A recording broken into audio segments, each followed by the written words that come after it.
Welcome back to another episode of Behind the Burger. I'm Caroline Romo, the Executive Director of the New Mexico Beef Council. I'm here in Fort Sumner, or outside of Fort Sumner, New Mexico, with the Lees and Corteses. We've got Kayla to my left, Taylor, Luke, and Donna. Thank you guys so much for having me and for being willing to be on the podcast. You guys want to start with introducing yourself? Yeah. So my name is Luke Cortese. This is my wife, Donna. We have 3 kids. Jordan, he's 19. Joe is 15. And Marianne, a.k.a. Mare, is 9 years old. We partner with Taylor and Kayla on a lot of the things that we do. And we ranch here in New Mexico, and we do what we love. Yep. And my name's Taylor Lee. This is my wife, Kayla. We have 2 kids, Audrey and Carson. They're 4, fixing to be 5, and 2, so that's been fun. So I grew up in Texaco, farming for my granddad and my uncle. And, when we first started, I was a little kid, and we'd start, everything back then was for grain. We'd cut corn and wheat for grain, grow cotton. And then as my uncle kind of diversified, he got into the dairy side and switched up. Everything went for silage at that point. So that was kind of a change. And then as I got older, I just loved farming. Never at that point in my life, I wasn't raising cattle, wasn't running cattle or anything, but always wanted to get into it. So as time went on, went to study at college and studied ag finance there, got my degree, went in intern at Farm Credit, and then I got a job at Ag New Mexico after college. And there I was a credit analyst, turned into a loan officer, and then I realized I loved what I did there. The people that taught me there, I'm forever grateful for what they've taught me. Use a lot of what they did teach me in today's operation, but I just realized being outside is kind of where I was called to be. So went back to farming, and then started back with my uncle. We changed the farm to being organic, so that was a whole deal. Went from conventional to organic, started cutting stuff for grain. That's when corn and wheat would go back to Hereford Tucumcari, and they'd make tortilla chips and flour, and so that was really cool. And then Kayla and I started wanting to run wheat cattle, and so we started running a few, and then we would send them to a conditioning yard here in Fort Sumner, and that's where we got to meet Luke. And we started in 2017, the wheat. But we had met before then. Luke would get our trucks and whatever we needed. Any questions I had, Luke would answer, and our friendship just really kicked off from there. And I like to talk on the phone. Luke likes to talk on the phone. So, and just our friendship grew. And then we're like, man, let's start doing more of this together. And love Donna and love the kids. I got to, when Joe, the age that Marianne's at now, that's what Joe's age was. And now he's like 7 foot tall. Team ropes, like you would never believe. He's undeniable. On Jordan, he was a great kid and loved him. So yeah, that's kind of how we got started on all that. So my family has operated the feed store here in Fort Sumner since the 40s. And my great-great-granddad had the feed store. They showed up in Fort Sumner, broke, and their family worked, and he had drive like you wouldn't believe, putting stuff together. And I always think back on what was it, they gave him that drive of he had 15 trucks and a feed store and an ice house and ranches. Everybody liked him, but it was, coming from nothing. And he truly did it. There was people that believed in him. And then my dad, the same way, he had the feed store and operated it for 30 years, plus years probably. And we learned a lot of hard work. I learned what I wanted to do and what I didn't want to do.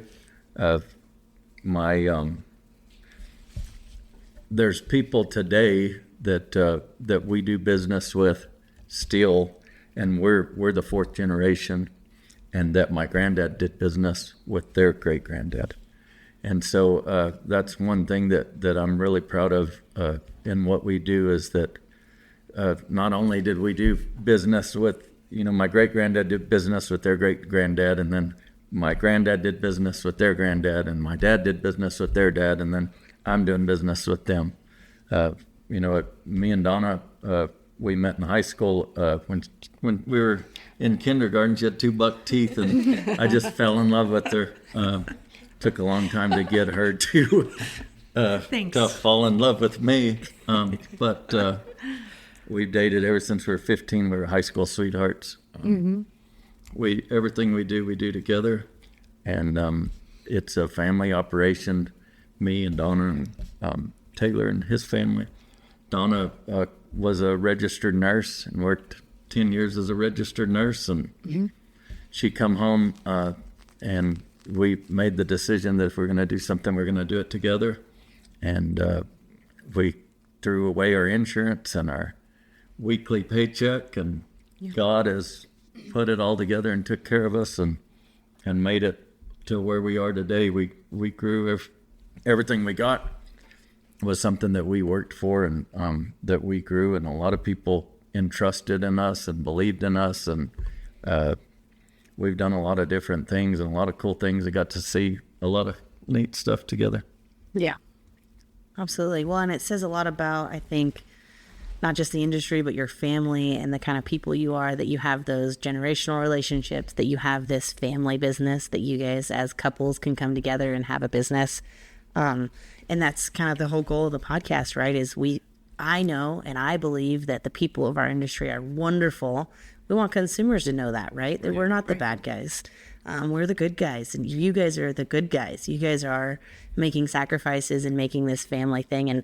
And how neat is it? You don't hear about that every day, about multi-generational and family businesses, right? A lot of times we show up at a restaurant that's a corporate owned, or you show up at things, you buy, products that are, who knows who even owns them. Some company owns a company that owns them or whatever. And it's just an important story that I appreciate you guys being willing to tell. So tell me about your guys' operation together and the partnership. You kind of already started with how it started and all of that. So in 2017, we're always looking for wheat. And we built a friendship with Taylor and his family, and he was farming and had wheat in Clovis and found some wheat, and we were able to partner on cattle together and run some cattle on some wheat that he had and some wheat that I had, and it just made sense that we all worked together. And later in years, we see the value of being a partner. And being a partner with someone with the same goals, and that we all work for the same thing. There's a lot of times that we work and it might not be the exact way somebody wants, but we get it done. And that at the end, I have his best interest and he has ours as well. When cattle have probably doubled at least twice since we started. Yeah. I can remember, kind of back in there, we could buy a stalker for $700. Yeah. And now it's $2,800. Yeah. So it has, doubled twice. So 700 to 14 to 28. And so now in a short time, because of that, it takes equity to get money. And so let's say that we find a farm that would run 1,000 head.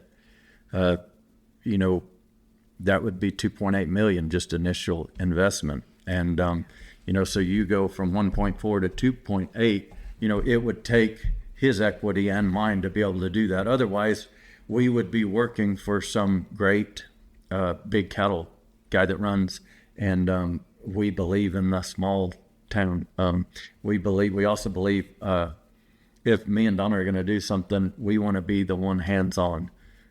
We've done a lot of things where we've allowed other people to be in control of, and if you look back, every time that we got in trouble, it was because of that, or we sent cattle to somebody. And this way, with Taylor being in Clovis, he can look over that operation, and me here, I can look over this operation, and that we both want our kids and our family. And you know, a lot of people say that their wives or their kids help, but I can guarantee you that every single day we work together as a family. And you know, there'll be times in the year where we're getting cattle in, and it might just be me and Donna, you know, get 3 loads of cattle in, and we just set a pace and we brand, no one else shows up.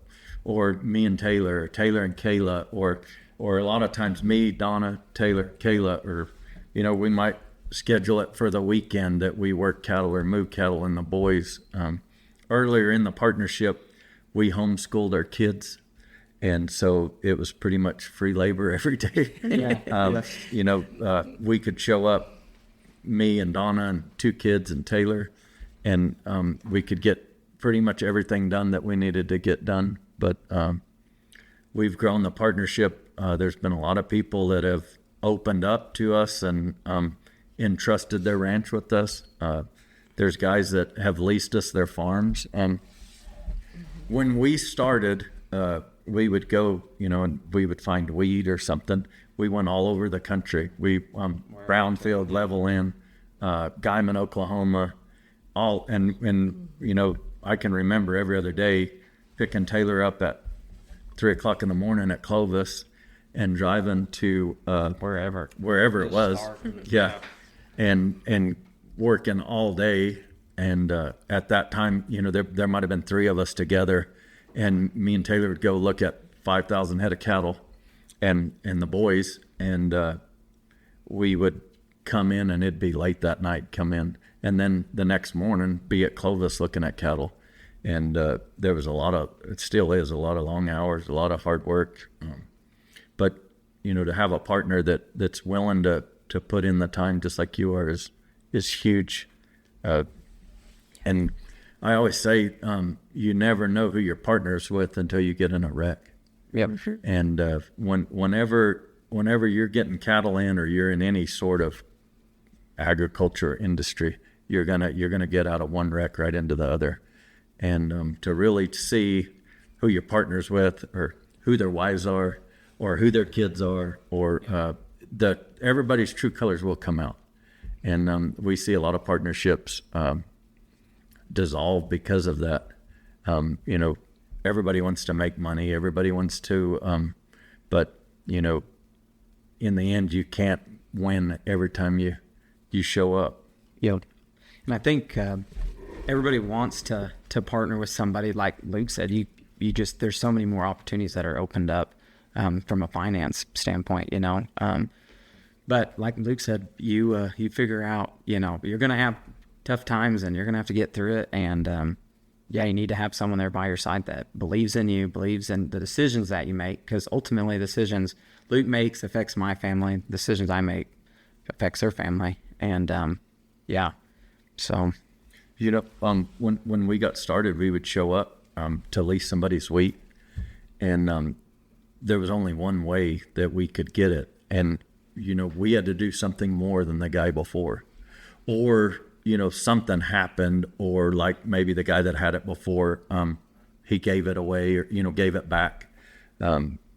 So there was a bunch of things that we sat down, me and Taylor talked probably 10 times a day on the phone, and analyze and go through things. And we come up, you know, because Taylor farms, we came up with a system whenever we do wheat that's fair for both sides. Yeah. And that's one thing that we stand for is everybody has to make money, and it has to be fair both ways. And there's been times we did things that because our name means something, and that we have a backbone. One of my favorite sayings is, you got to have your word and your balls.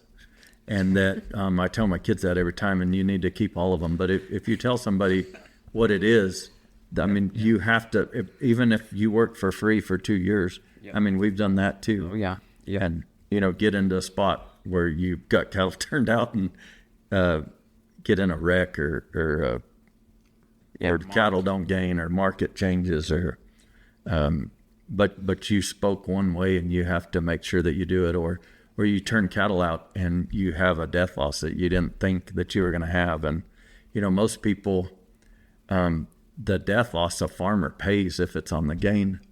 And we do a deal where we subtract if one's dead, it comes off the weight going in, and it's just a lot more fair for the farmer, and it just makes more sense. And a lot of times when we leave a place, and the farmer gets their check, they'll look at it, and they'll look at us and look at it. But that's one of the ways that we've been able to succeed in the wheat and grow. And Taylor's to the point now that he's farming enough, and some leases that we started with on wheat that we've been able to get almost all we want. Plus just taking care of what Taylor has and a few of the leases that we started with. And before we have a grow yard there in Texaco now, and before that, we would have different people, like Luke said, starting our calves for us, and South Texas, in New Mexico, everywhere, just trying to find a place to get them in, to get them conditioned to come to wheat. And so we weren't able to be there from the start. You don't ever really know what exactly goes into them. So we didn't even have pins to come back to like, hey, let's put these cattle on a hot wire, get them, hot wire broke, and then we'll go turn out, or let's see what these cattle really look like. So there's a lot of times we get cattle in out of South Texas, and like we would, we'd buy them, they'd be down there for 45 or 60 days, and when they came off the truck, that was the first time we were seeing them turning out on wheat. Or turned out fresh. Yeah, turned out fresh. Yeah, I don't have a place to go with them, just turn them out, go to the doctor. They branded them and banded them, luckily, so they were slower, but come right off the truck on a hot wire. And, unload 5 loads. And better buckle up. Yeah, I was gonna say. I think there might be some terms in there that I might have to help with our listeners. So hot wire is that hot fence, right? And if they've never seen that, what's that like? They just run through it, or do is that okay to talk about? So right now, since then we have the ranch, and let's say that we get a load of calves in. There's 6 traps right here where we live, and I can turn calves out. And I can open the gate, and they're not going to run through the fence. A hot wire, a calf doesn't see it, and they come off the truck, and they've been on the truck for 12 hours, and it's like that daylight. They wake up, and they hit that wheat pasture, ready to go somewhere. And you got to turn up and hold them up, and. It's a joke. We say that we're burning them in. You got to get them around, and you take them around to the whole fence. And Joe would be 9 years old, as fast as you could go, trying to get cattle turned. Turn them. So it was me and Taylor and Donna and Jordan was probably 12, and Joe was 9. And there was a lot of days we unloaded cattle, and we get about halfway done, on the 3rd truck, and we'd have to tell the truck driver, put your gate down a minute. We got to get a hold of these because they are running off. They did not know what a hot wire was. Well, and that's a very interesting part that maybe we haven't talked about on the podcast too. And even you said trap, and I think a lot of our listeners are truly ranchers.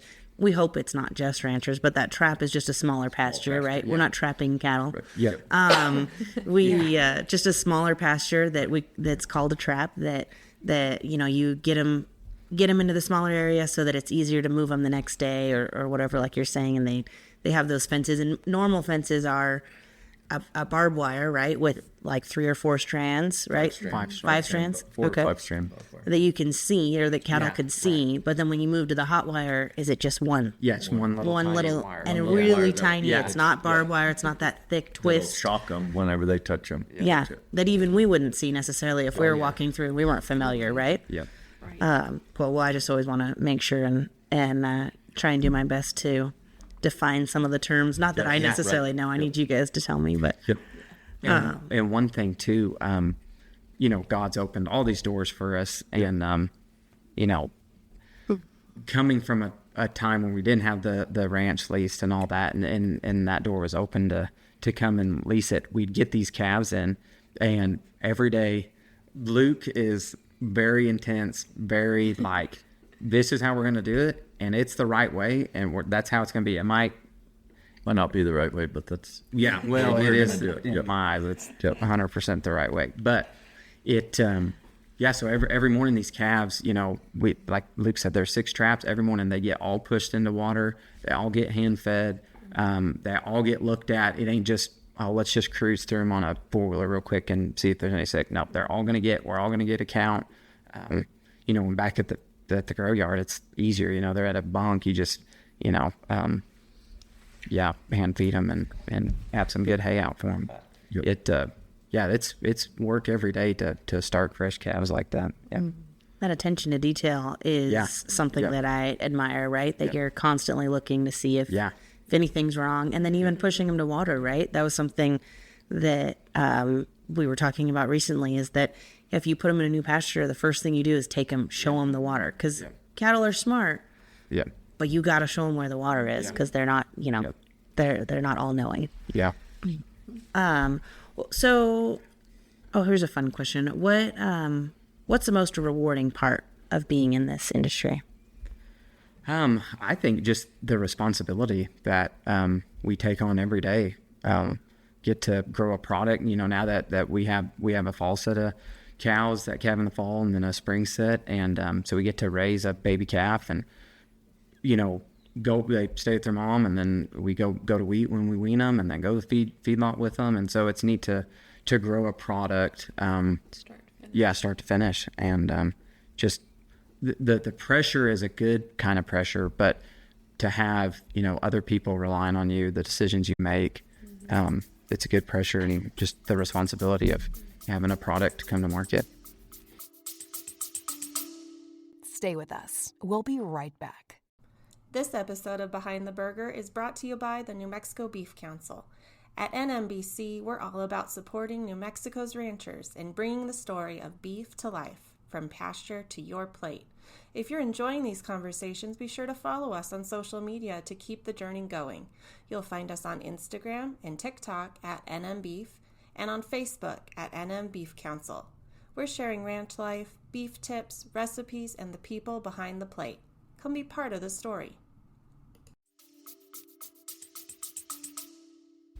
I would think being able to work with my family every day, through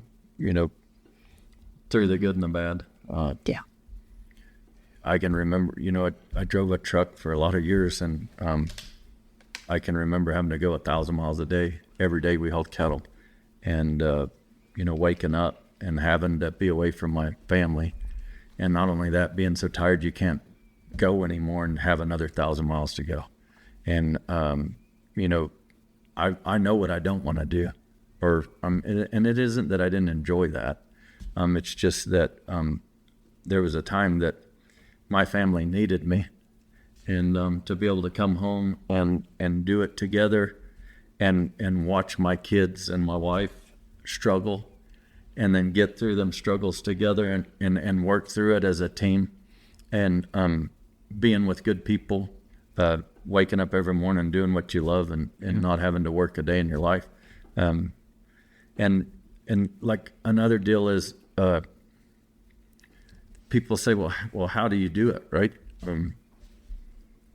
We would do it for free. Yeah. Like, that's how much we enjoy it. As long as we break even, we're happy. Mm-hmm. And or if we lose our butt, we look at the big picture and say, okay, we lost it here, but we'll gain it here. What about you, Donna? I like. There's so many aspects of it. I like Taylor said, like being able to see, like raising your own bulls, seeing them all the way through, and then them happy and just carrying it on. And I think that seeing life. Yeah, just seeing life. And there's never a dull moment. Yeah. There's so many hats like we all wear, from feeding, trucking to gathering. Like, it's never dull. And I like working with family and having Taylor and Kayla, and I like all of it. And so like Donna will go and feed, and seeing her, she'll feed 500 or 600 cows in a day.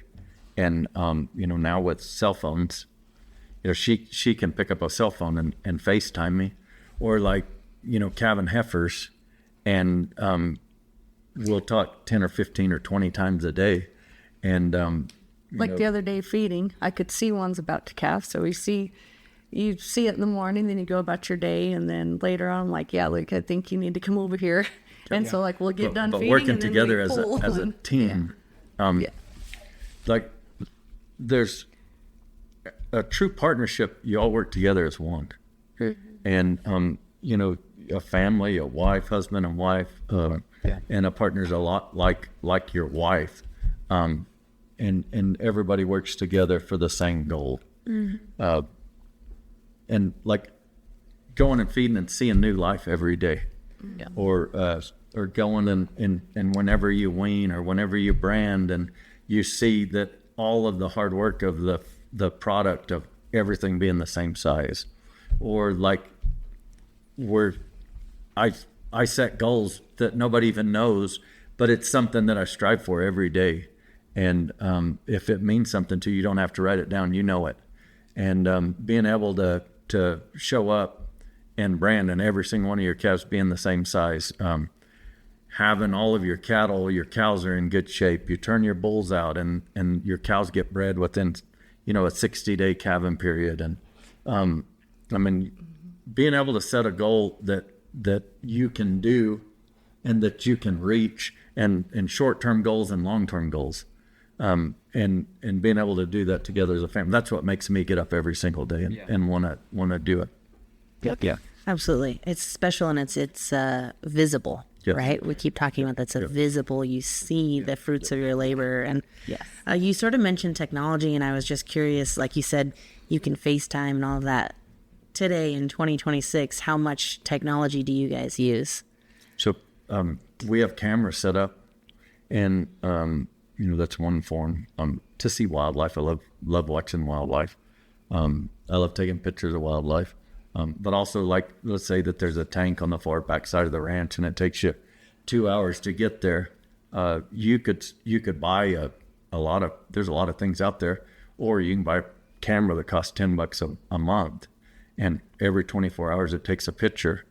And let's say it's in the summertime, you got green grass and you don't really have a reason to be back there. Just a wear and tear. Cell phones are big. Having we all have like track to where we kind of know where each other is if something happens. Yeah. What else?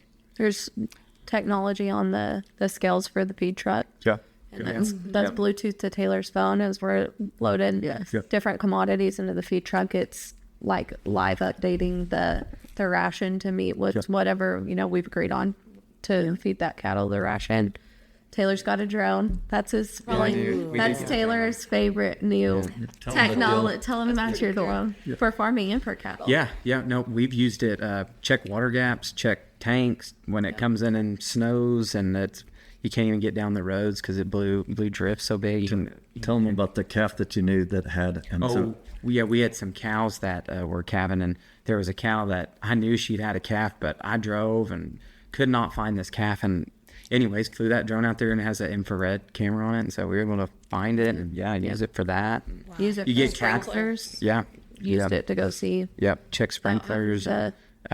Or like, it's a luxury. Make sure you don't have cattle out at night, or whenever you do have cattle out at night, because that's inevitable. You can at least make sure, hey, this ain't as big of a wreck as I thought, or no, everybody needs to be here. So that's been fun. I think one of the biggest is cell phones, videos, FaceTime. Everybody's got to have an iPhone. Yeah. Got to be able to FaceTime. I can take a video of something and send it to Luke and be like, hey, what do you think? And even Donna does all the bookkeeping, all the billing, all of that, and just send pictures. Hey, is this right? Is this good to pay? Did we already pay this? We're all on group text together. We communicate all of the bills that come in. We're when we're paying leases. We send a picture. Hey, look this over. Call me. If you're cattle here to there. If you're looking at wheat, we're like, hey, send me a video. Let's see if there's enough wheat there. being able to look at a situation and be like, yep, we're in trouble, or no, we got another couple of weeks. Yeah. Yep. If Taylor's gone, he's having me and the kids video the bunks to see how much beat's gone. Oh, yeah. Yeah, stuff like that. Yeah. Yeah. Another way the kids can be involved. They do know how to use iPhones as much as we try not to, right? Our daughter's 4. Pictures on my phone all the time. Yeah, that's great. Yeah. Yeah, that's really special. And I'm grateful for a time where we have technology. I know sometimes it's the worst, but it's also the best, right? Technology. How do New Mexico's landscapes and climate shape the way you ranch? I know you guys mentioned checking waters when it's hot, and you mentioned snow. So talk about the landscape. New Mexico weather will humble you very, very fast. Droughts, wind, snow. It makes it tough. And how we run things, we're not just thinking about, hey, what do we got to do next week? We're like, hey, this fall, are we going to have room to run these, or where are we going to move the cows at for calving or wheat? Some years, like last year, it was a great wheat year, and you couldn't keep the wheat from growing. And then this year, it's a different story. It rained in 3 or 4 months, and the wind's been blowing 40. So it's got its challenges for sure. Yeah. So I think that New Mexico there's highs and lows in the drought, and it seems like you go out of one drought into the next drought, and but our average rainfall's 13 or 14 inches. If it hits right, you can grow a lot of grass. If it doesn't, timely. Yep, we do things a little different because we run yearlings or stalkers, and we're in a bunch of different markets. We will try to stock a ranch like 60%, 50%, and then at any time when it rains, we can stock it with yearlings, and then we can be off the ranch during the growing season. So let's say let's just use this year for a scenario. It hasn't rained, so we're probably not going to run any grass cattle until it does rain. And so we're able to spread our cattle out. We can go through, say, a 2-year drought. And then if it does rain, on the other hand, let's say like last year, it started raining. We were able to wean our own calves, and we ran them on here. And we needed cattle for wheat, so they went on to wheat. We were able to wean all of the calves that go to wheat here. We're able to run a set of yearlings all summer on the ranch. And then not only that is that with the pens and everything that's set up here and in Texaco, we're able to get a set of cattle in, sort them, and go back to wheat with them, sell the big end. Because of the way the landscape is, or the way New Mexico is, it's created us to do all of this differently and see it differently. So we are in a drought. We still have plenty of grass, old grass from last year, because we saved it. We try to rest a pasture or two, every few years during the growing season, be completely out of it. And, by the end of the 5 years, every pasture's been hadn't had cattle in it, at least through 2 growing seasons. Yep. And being able to look at things from a different perspective, and being able to be diverse, or like we have a set of older cows that are they're getting thin. It hadn't rained. We've been feeding them a bunch, and we're going to get them branded and probably wean the calves when they weigh 300 pounds. I can remember a long time ago when we were ranching, and it was dry, like in 2011 or 10, and the calves weighed 300 or 400, and I said, let's wean them. And I was partners with my dad, and we were afraid to wean them. Today, if it's dry, we're going to wean them. Yeah. We're going to save our cows. We're going to save the ranch. There's a lot of people that see ranches a different way when they lease them, and they'll lease them, and the way they see it is that they want the cow on there as long as they can, and they want the calf on there as long as they can. So when it's all said and done, they've had 2 animals on this ranch for the whole year. And then they wean the calf and the cows start calving again. And it's only good for them. It isn't good for the ranch. And we do it the other way. When we show up, we want, when we leave the ranch, to be in better shape than we got there. We want, when our neighbors look over the fence, they look and be like, how in the heck does he have so much grass? And then, like, how in the world did all of these cattle trucks come in here, and then they're coming out of here and he's still got more grass than we do? And I think it's all about timing. Yeah. And your every situation's unique. Or, you know, let's say it gets really, really bad. We got a grow yard. We'll pull the cattle out, go to the grow yard. Like right now on wheat, we're completely off the wheat. The grow yard's full, and we're giving the wheat a drink to where we'll have enough wheat to get our heifers bred. And before that we couldn't do it because we didn't have a grow yard, we didn't have a ranch, we didn't have all of these things. But that all goes with the long goal, is that, you know, we're thinking 24/7 of how to make it better, and how are we going to outlast the guy that's trying to come in behind us, trying to lease a ranch out from underneath us? What is it that we can do better that gives us the edge to where people want us to lease their ranch? You know, there's a lot of older people. Most people that own ranches are you know, in their 60s and 70s, 80s, and you know, they are looking for someone to come in and that will keep the heritage going. But not only that, is that when they come and see, they can see all the progress of how good their ranch looks. Yep.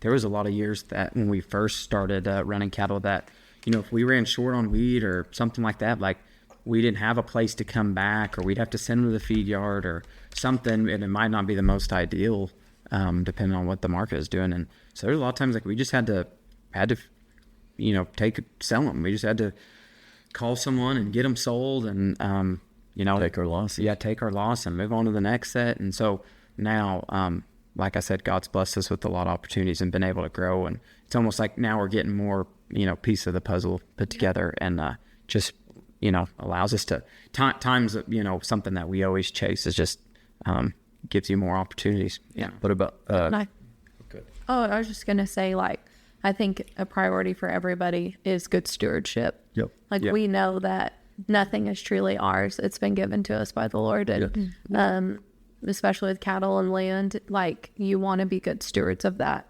Yeah. And, you know, healthy cattle, low stress cattle do well, and we treat the animals well and treat the land well, and that pays back and is a blessing, and we do right by people. And like, when we got the ranch, Luke had a list and Taylor had a list, and they went and hit the ground running. Like, day one, it was massive improvements, documenting it all, graded all the roads, fixed all the water lines, fixed all the drinkers, fixed all the fences. Like, and we didn't have to do that, you know, like, nobody was making you do that. You know, it was, we just, you know, this is something we were given and entrusted to have. And so there was going to improve upon it and be good stewards of it. I think too, it wasn't that the ranch is in bad shape or anything.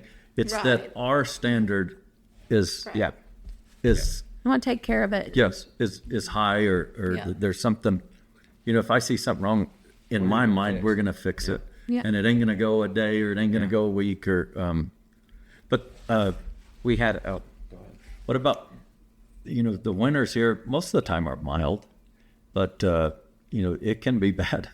And, you know, you have to go out and break ice every day for your cattle. You have to, you know, if that takes riding a horse with an axe to get out there, you know, we have four-wheelers or Rangers. We might be running Rangers and it's below temperatures. You know, we're gathering cattle in the storms. We're moving cattle.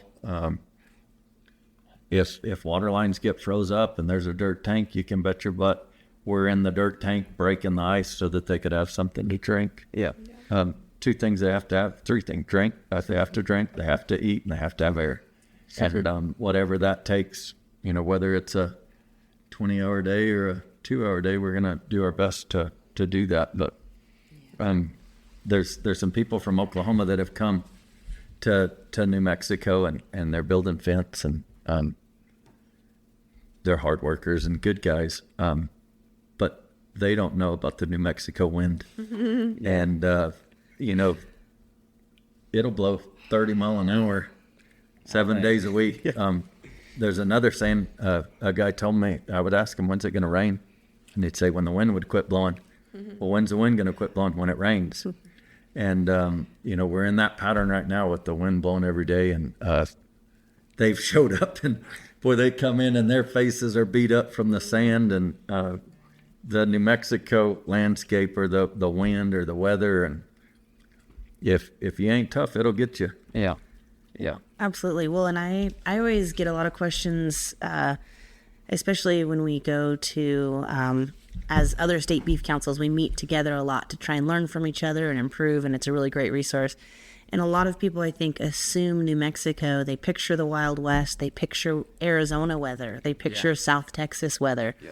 Well, New Mexico, I mean, we're at a higher elevation here, right? What's Fort Sumner? 4,060. Yeah, 4,000, and then I live in Albuquerque. Our office there. We're the other mile-high city. Well, that means you call it a mild winter, but it's not an Arizona winter, right? Yeah, and it's not a it's Texas winter. It's a true winter, right? You have days of 0. You have many days below freezing, and like you said, that breaking ice and all of that. So I always want to clarify, and actually a lot of our listeners are from other states too, and so New Mexico has a true winter. We call it mild, but that's just because you're tougher than heck, right? Like, that's because you've grown up and you have that. And I do love the sayings about the wind, and we always say you just got to be tough enough to deal with New Mexico wind to live here, right? Yeah. So no, it's really great to talk about, and I did want to clarify that you call it mild, but it's a true winter, right? And something else I want to add.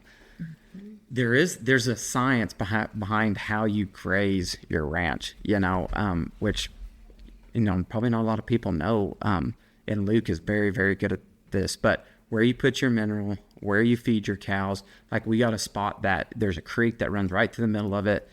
You could show up every day and feed only at the drinkers on one side, and they'll never cross the creek. How you position your roads. Yeah. Yep. And Luke's very, very good about.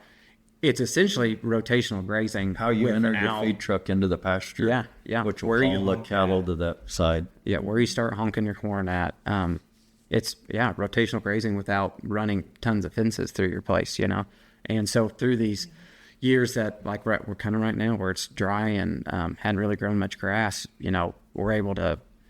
There's a science behind it, I guess is what I'm saying. And we had a blade and a loader worked for a month, to get to where we could cross the creek and get to the backside. And it wasn't, the roads there was a few spots they were washed out, but now it's, we can really get back there fast, and we can, get around to make the cattle, if we just go one way all the time, they're going to be waiting there at that spot entrance. The cows are going to know they're going to get fed there.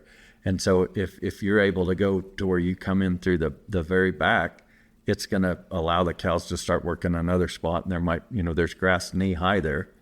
And for them. Yes. Yep. And, the easiest thing to do and that is just, hey, let's just pull in the gate and feed these cows and let's move on to the next thing. But it's going to take more time. It's going to take, more work to do that. But, Luke's real good about figuring out, hey, probably should move off this pasture soon. Hey, we got this extra grass. Let's move here. And like, there's products like blocks. So we might put protein blocks on one side of the pasture, which would hold them to that side of the pasture, molasses, or there's a lot of different products out there that you can use also to help utilize that. Yeah. And knowing and seeing, and being able to the 7 worst words in agriculture is this is the way we always get it. 8 worse. And being able to think outside the box and do different things. Yeah. I think that's one thing that we try to do. And then, if it doesn't work, you go back to the way it is, or Always adjusting. yeah, you're always Y'all are adjusting. very good at that. Yeah. Like, there's always a conversation honestly, like Every you day. said, it's Every 10 day. it's 10 calls a day. Yeah. And every conversation is retrospective, analyzing what you did, what worked, didn't work. Egos are checked at the door. Like, they have zero ego. You know, they're just trying to grow and be better. And Be that takes a successful. lot of like self-analysis to Yeah. Yep. to be wanting to grow and willing to grow and trial and error and change and pivot.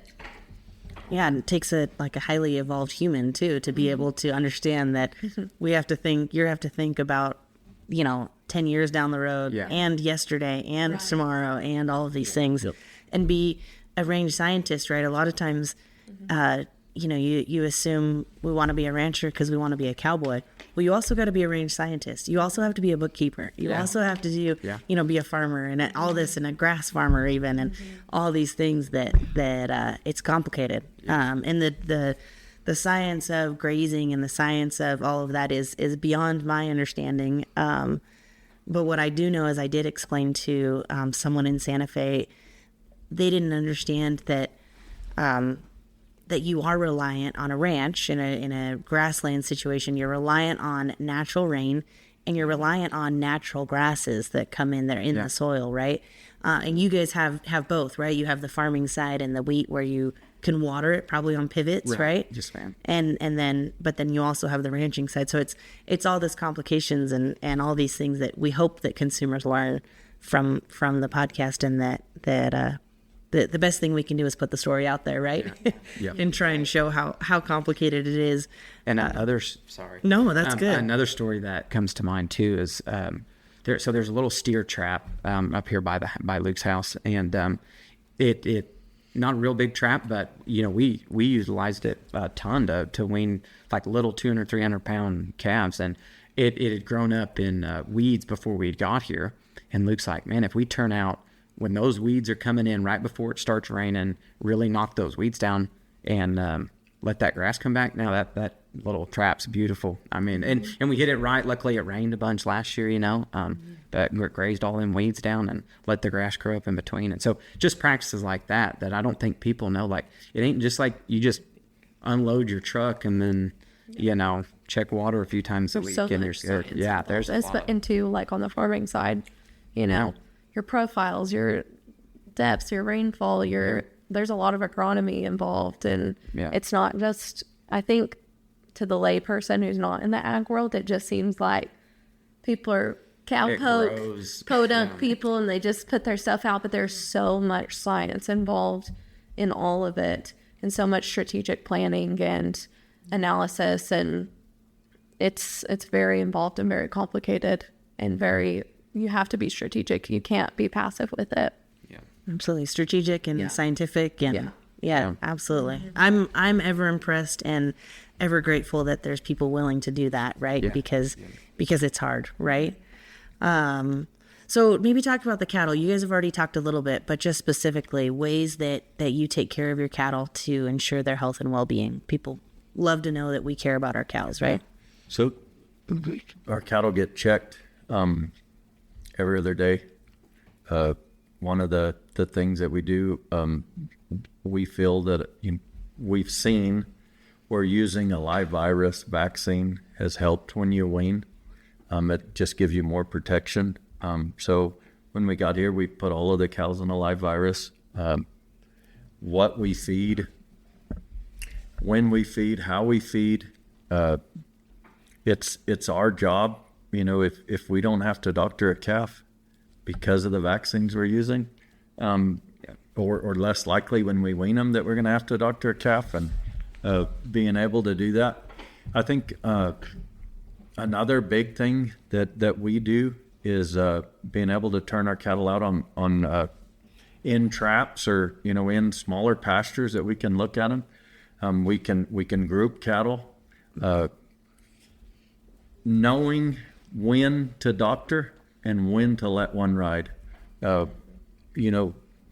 is the hardest thing someone will ever learn, is that, and we're still learning. It ain't that we know it all, but what works for us, we'll be getting cattle in, and it might be that we got to give them 7 days before we start doctoring, or being able to go in and be like, that calf is tired and has been through a ringer and he isn't sick. And there is a difference, and being able to see the difference. And, or showing up and maybe there's 2 calves that died, or, yearlings that you got in, or stalkers, whatever you want to call them. They died, and not at that moment being like a bazooka with the medicine and just go and doctor everything. And being able to see that, and, doctoring only the sick ones. And, having a vaccine program, having a mineral program, having a feed program, having our waters cleaned. That's a big deal. We if a tank gets empty, we're going to shovel it out and clean it.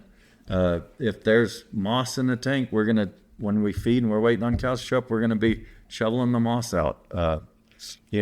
Utilizing water lines and tanks that are already there, digging dirt tanks, or cleaning out dirt tanks so they'll hold, but the main thing is the care and looking after and seeing something wrong and fixing it, or not being too proud to not call somebody. Ryan McCollum is our vet, and getting in something and not being too proud and be like, hey, I don't know what's going on, but and him being Johnny on the spot, or calling you back, or a lot of people, if you leave Ryan a message, he's going to call you back, and just like when he shows up to your house, out of respect, he's not on the phone, he's talking to you. So when you leave him a message that night, if it's important, he'll text you maybe, or that night he'll call you back, and being able to go through issues, having a vet like that, pretty much on staff, kind of. Any questions you got, he'll read his studies, where he went to school at, and studies that they did. He'll pull out all of his old notes and whatever it takes, And something else, being in back at the grow yard where we start calves, we have shared drinkers, so they're stainless steel drinkers. They get cleaned, especially with fresh calves. We try to get through once a week, and they're sharing, fences with each other. So, we get cattle in all the time, and knowing, setting a protocol, knowing when to revac, not revacing early, not revacing late, shoveling bunks. We kind of start them all out, like limit feeding them calves just to keep them hungry where they're coming to the bunk, knowing that they're getting the medicated pellets, getting good alfalfa hay, Being fed at the same time. Not overfed, feeding the same time every day, feeding twice a day. Stuff like that. 7 days a week. There's been people that called and asked that they wanted a grow yard. I'm like, be careful what you wish for, because that's 7 days a week, no vacation. Let's say that you're going to go and do something like this podcast. Taylor had to get up at 4 this morning and feed everything, and then be ready at daylight if he sees something wrong, being able to, but putting in that time. And that's where the unknown of, your margin on your calf really can go one way or another, because it's not if, but when you're going to have a load come in that you're like, well, that was not very fun. And then there's some you get in, you're like, that was too easy. What, and you think you're the best in the world. And so I think breaking cattle into smaller groups when you're getting them in, and hand feeding them, or you're going out there and you're walking through them and seeing the ones that's coming in slow and remembering that one, to where the next time you can evaluate, looking at your cattle twice a day whenever you're straightening them out. When I'm feeding, I have a book, and I'll write notes on each one, like tag number 724, such and such, or doesn't look right today, and then the next time I go back, like, I'll know and be like, okay, that was no surprises. So we do run tag numbers. And that is for a couple things. It has our name and a brand and a phone number. For one, that you can look at it and write down the number. Another, if one gets out, they can know whose it is and call you. I do think that that's another big thing. And I mean, when you get right down to it, it's cheap in the big scheme of things. Not being too proud that, you know, you think that you're not a cowboy because you have tags, or, you know, there's a lot of things that I think that we do like that. Because, I mean, for one, you know, when you're not smart like me, you know, you need all the help you can get, you know, or being able to write and get down notes. Or when we started the grow yard with Taylor, we had leased a yard and we talked, and one of the things was limit feeding. And a lot of people take limit feeding in different ways, but this is the way I'll explain that we limit feed and why we do it. Is that when you feed, you're saying, okay, there's a pen of 50, and they're going to eat, let's just say they weigh 500 pounds, and let's say that you want to feed them 3%, so you're going to feed them 15 pounds. Okay, but you're weaning them, and so you want to keep them hungry, and you want them coming to the bunk to come eat. So we might start by like 7 pounds. Yeah. And then you go by the bunk and you look, and they haven't ate nothing. So, or they're not hitting it hard. So you might do that a day or two. And then here in a minute, they're going to get hungry and they're coming to the bunk. And if you fed 15 pounds and you go up there and you look at the bunk, you're going to do a lot of shoveling. Yeah. And every day that you go over there, to do it right, you're going to have to shovel out all that extra feed. But the way we do it, it's a guess of how much you think they're going to eat. And then once you get that dialed in, okay, they ate, let's say, best case scenario, you feed them 10 pounds, they come the next day, the bunk's slick. Okay, so then you're like, okay, they ate 10 pounds, these cattle are ready to go. So you might feed them 11 pounds, and you go and you feed them. And but the whole goal is when the feed truck comes by, they're getting up, coming to the feed. And the ones that aren't, there's something wrong. So, and then the ones up there at the line, most of the time ain't the sick ones. And if you only ran your operation to where you did that when you're getting cattle in, and you doctored or only paid attention to the last group that come in, and you wrote down them numbers, and every day you kept a tab on what numbers, and eventually you seen if they went up or down, and that would tell you all you needed to know. Yeah. And then you would know when to doctor them, what to doctor them with, and or like, let's say that I'm driving back and forth to the feed yard, and I'm driving and everything's eating. So every morning when me and Taylor talk, I'm like, okay, what did this pen eat? What did this pen eat? Or, you know, he's telling me, hey, pen 1 ate good, pen 2, pen 4, they're not really eating that much. I'd be like, okay, how long have they been there? You know, so we're going through that. Yeah. And then I can, you can tell exactly what kind of wreck you're about to get in by what cattle are eating or not eating. Yeah. And I mean, we've seen it, you know, firsthand, like show up, there's feeding the bunk that there shouldn't be. And you're like, they backed way off. You're like, we better hold on a second, you know, or like times that we thought, oh, these are 40 days weaned, we're ready to go to wheat, and they're fixing to break really hard, you know. But you can see that whenever, as you're feeding and being able to know that or adjust. I mean, that's one of the major things that we use for like health on cattle. Yeah. In doing buying the right cattle. Yeah, that's a big deal. The cattle's only as good as the guy you buy it from. Yeah. And another saying, there's no new way to screw somebody or take advantage of someone. Yeah. It's not like you come up with this new. So you're buying cattle from someone. They're supposed to be working them, mass treating them, you know, because you're getting a bunch in. So you're just having them do it on that end. And you get a set of cattle in, and day 2, cattle are dying, and you've had 20 loads in before that. And day 8 is the day you start doctoring. There's no new way to not give a set of cattle medicine to make the cattle cheaper. And learn, don't get mad, don't try to teach them. Just be like, that didn't work. And then just move over and find somebody. There is people out there that want your business. There's people out there that want to do a good job. There's no new way to, you know, buy a set of number ones and then them cheapen them up by sending 15 1.5s. And then you get on the phone arguing the difference between a number 1 and a 1.5 with someone that they're the cattle seller that sees 500,000 head a year, and they're sitting here arguing with. But in the end, you caught them trying to take advantage of you. Yep. But just doing business with the right people, that's another huge thing to success in health, in what we do in our life. Our word means as much as a person that we buy it from. Yep. What's a 1 versus a 1.5? It would be like the quality of the calf, like a number one. Like a 1.5 would have more ear, be more Bramer influence, or everybody wants the best Angus or a black baldy, or maybe how much leather they got hanging off. And there's like a number one Okie. It just depends on where you're at.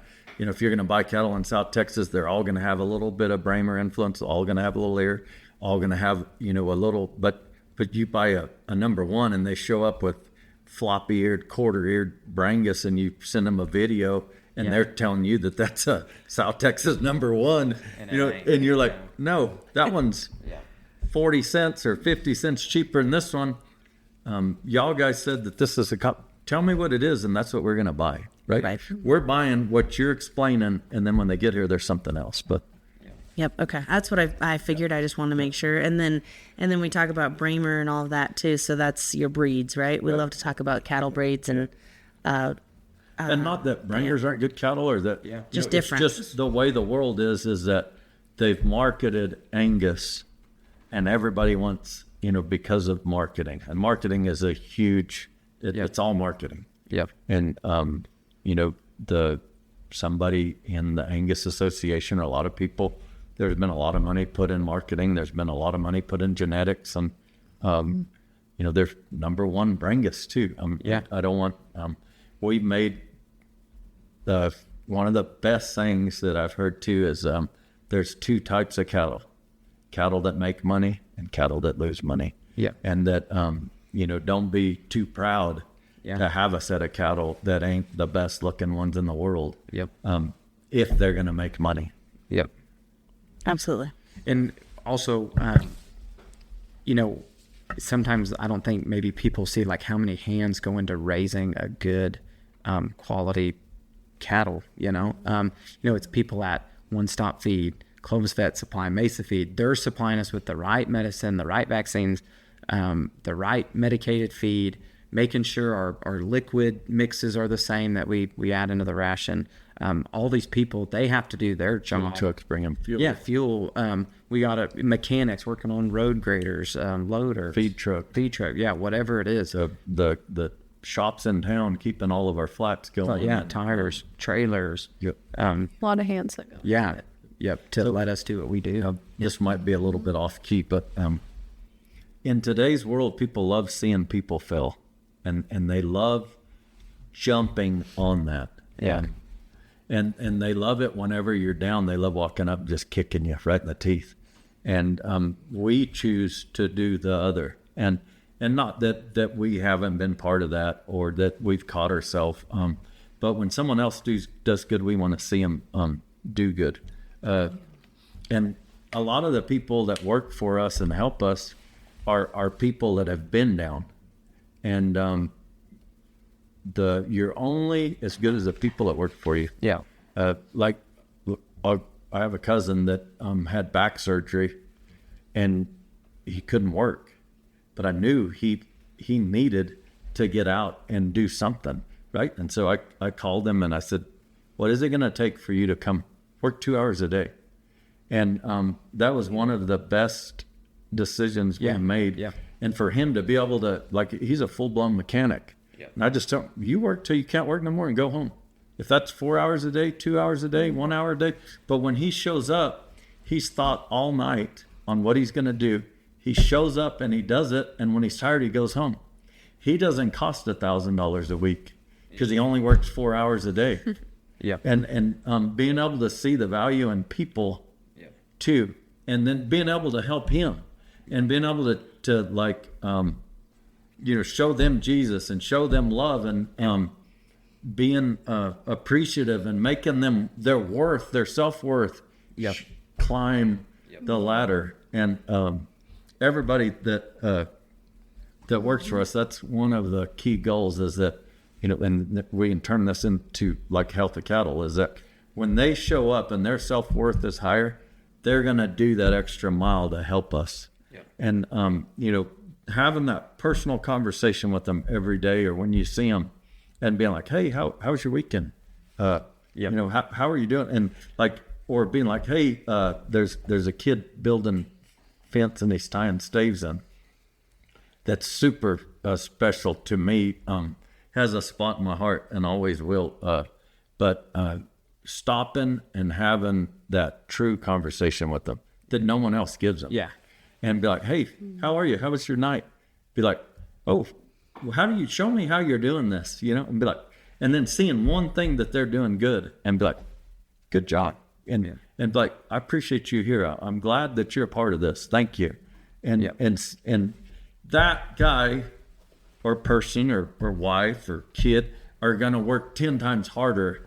And they're going to call you whenever they see something or they're on their way home and they're like, there's a cow with the 2 legs hanging out, and I don't think she's at her, and then being like, okay, most people just drive on by and be like, that's their problem. Not my That's problem. the difference.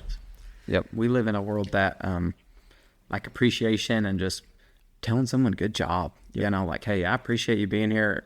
Thank you for you. And ultimately you believe in them and you give them something to believe in, that they want to work for you. Yeah.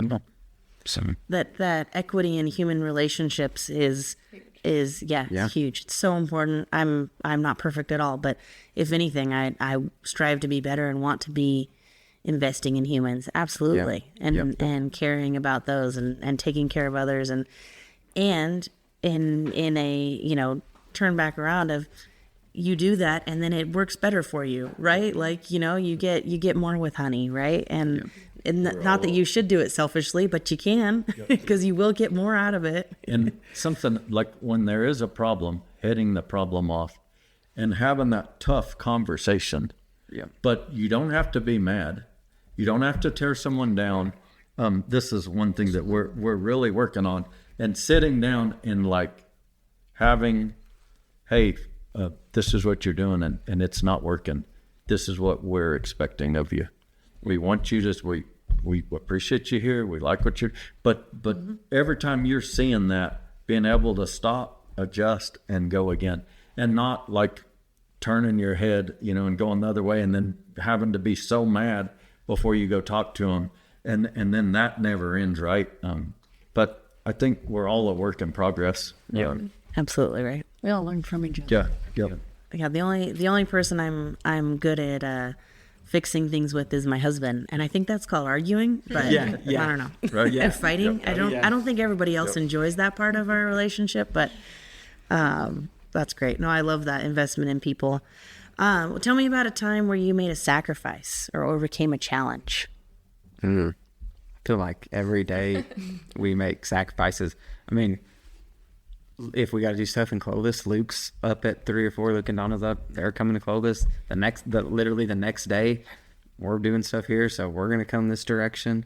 I mean, we're literally from 7 days a week, from the sun up to after the sun. Yeah, before the sun comes up, after the sun goes down. And don't get me wrong, there are days that we don't have to do that, or pick and choose what we do. But I mean, it's even the days that you're at night, you're inside. I mean, you're looking at where we could be better. What's the next move? Taylor's got our spreadsheets out, and it's nice because I say then you're doing paperwork. Yes. I love a good spreadsheet. Yeah, and I think too, like the markets that we're in right now are just insane. I mean, it's great that the cattle market's priced the way it is, but we're also in a time that the something that can drive the market doesn't even have to be a fundamental issue with the cattle market. Supply and demand's still there, but something gets said or there's potential world war or whatever it is, and you wake up and 4 days on the road, the boards limit down, and it's like, that's really scary. We're spending, like Luke said, triple the amount of investment that we were 3 years ago to make the same margin. We're not making more money. These high-priced calves, which is great for cow-calf, and that's why we've tried to diversify. And we buy old cows, calve them out, wean the calves, feed old kill cows. I mean, we just try to be in a little bit of everything. But yeah, I think day to day it's just knowing where to be at and where to go. And So I'd like to visit about some sacrifice. So my kids rodeo and they rope, and I wanted to talk a little bit just recently, sacrifice. So we work all day, and let's say that we want to rope, we got to work harder during the day so that we can rope. We have lights, so we might have to rope at night and get home late at night. Just recently, we went to Oklahoma City and to Guthrie, huge youth roping, probably the biggest in the world. We worked all week, Monday, Tuesday, Wednesday. Wednesday we get done at 4.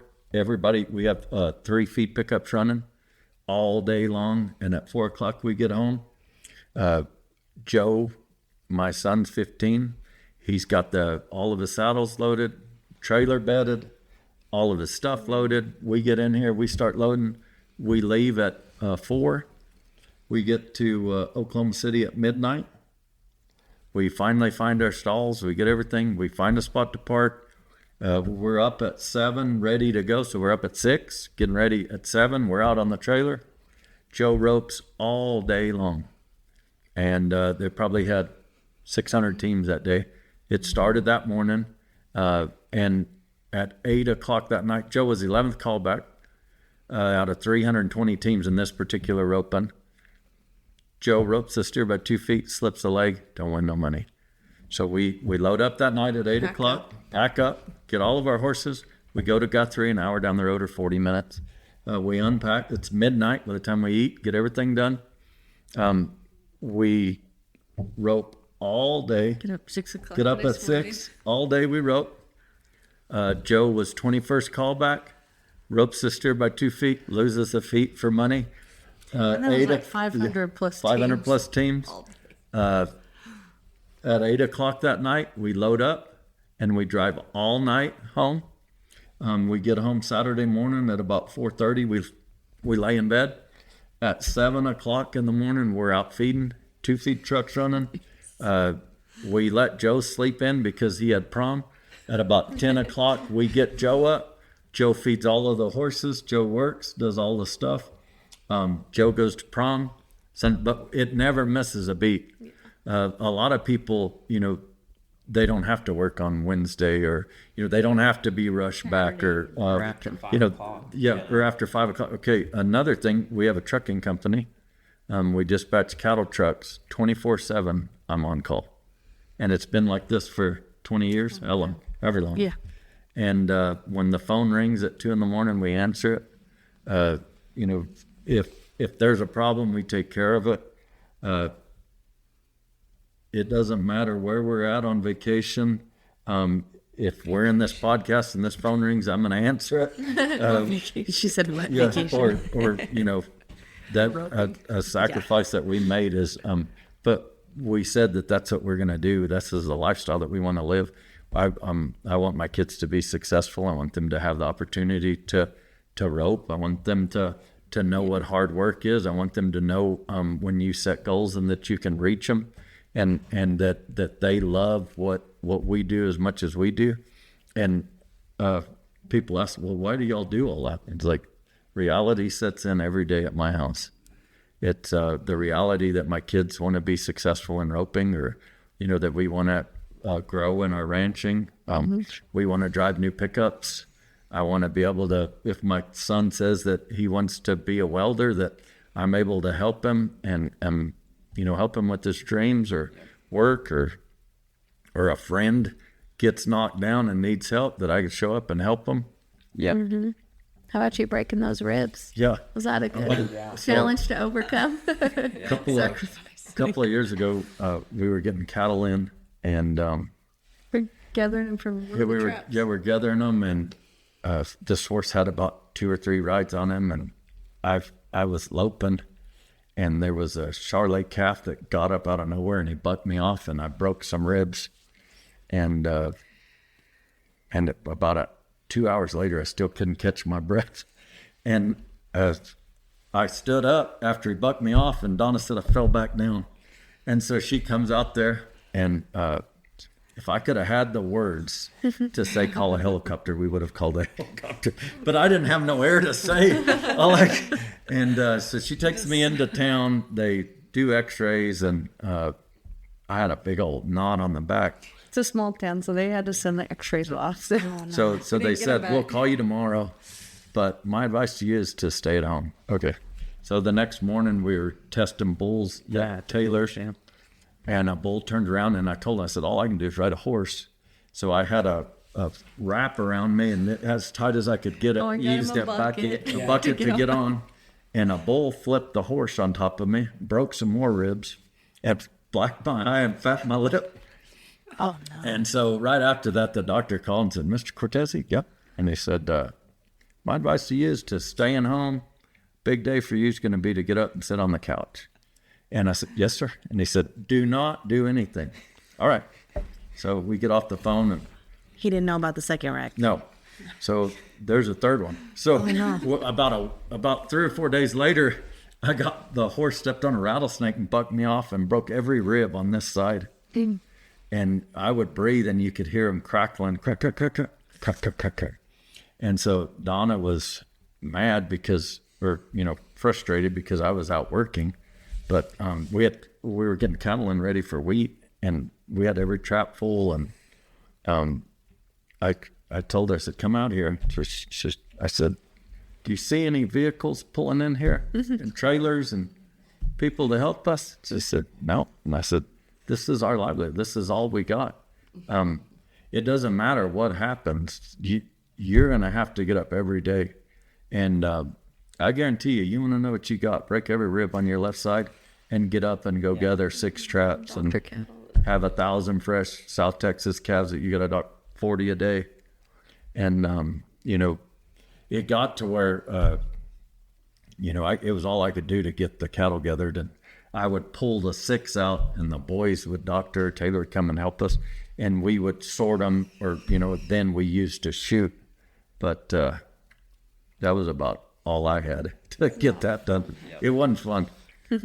That's a sacrifice for sure. Yeah. That's quite a challenge. I guess kind of another challenging question, which I guess we're going too negative in a row. Sorry, but get some good stories out of the last one. What's one of the biggest challenges you face in your operation? That's a whole kind of. I would say going back to markets, having enough capital to grow, but not grow too fast to where you're over leveraged. Like we're in a time now that 5 weights are costing $2,800 or whatever it is.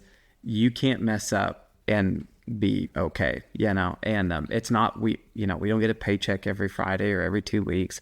That comes a few times a year, So let's say that you do buy a $2,800 5-weight, and you're having to put a pasture bill or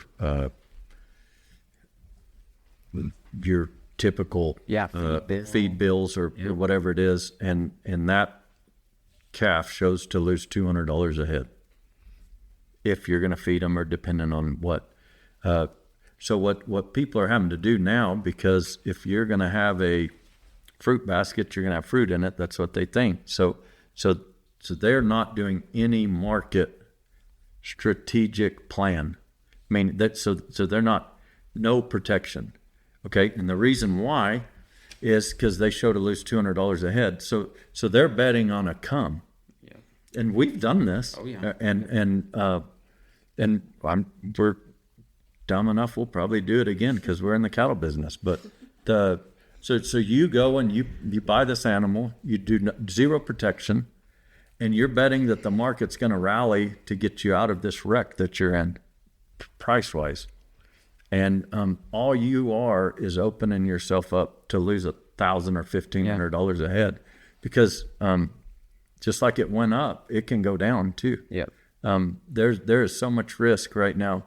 Used to, if you kept your death loss down and cattle gained, and you watched your P's and Q's, you could make it. Today, with the way this market moves, it can be devastating, and it can move $40 in 2 months or a month, just over what one person says, and you be sitting there and be in a good position, and then it blows way under your profit margins, and $40 on an 800 pounder is $320 a head. It on a calf that you only figured you were going to make $100 a head, or the board moves $8 in one day. That's $56 a head. You do that 3 days, you're at $150, and this is on a calf that you're only planning on making $100 on, or you're buying cattle and the market starts climbing, and there's so many ways, or there's a lot of strategies that you can go out there, hedging strategies, LRPs, but even then, an LRP is 22 cents.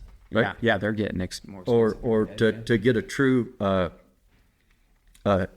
hedge or we trade options, sell futures, buy LRP. We try to diversify all of our risk management that we can, but also you can get into a point where you might over protect and you don't want to be hedged up 100%.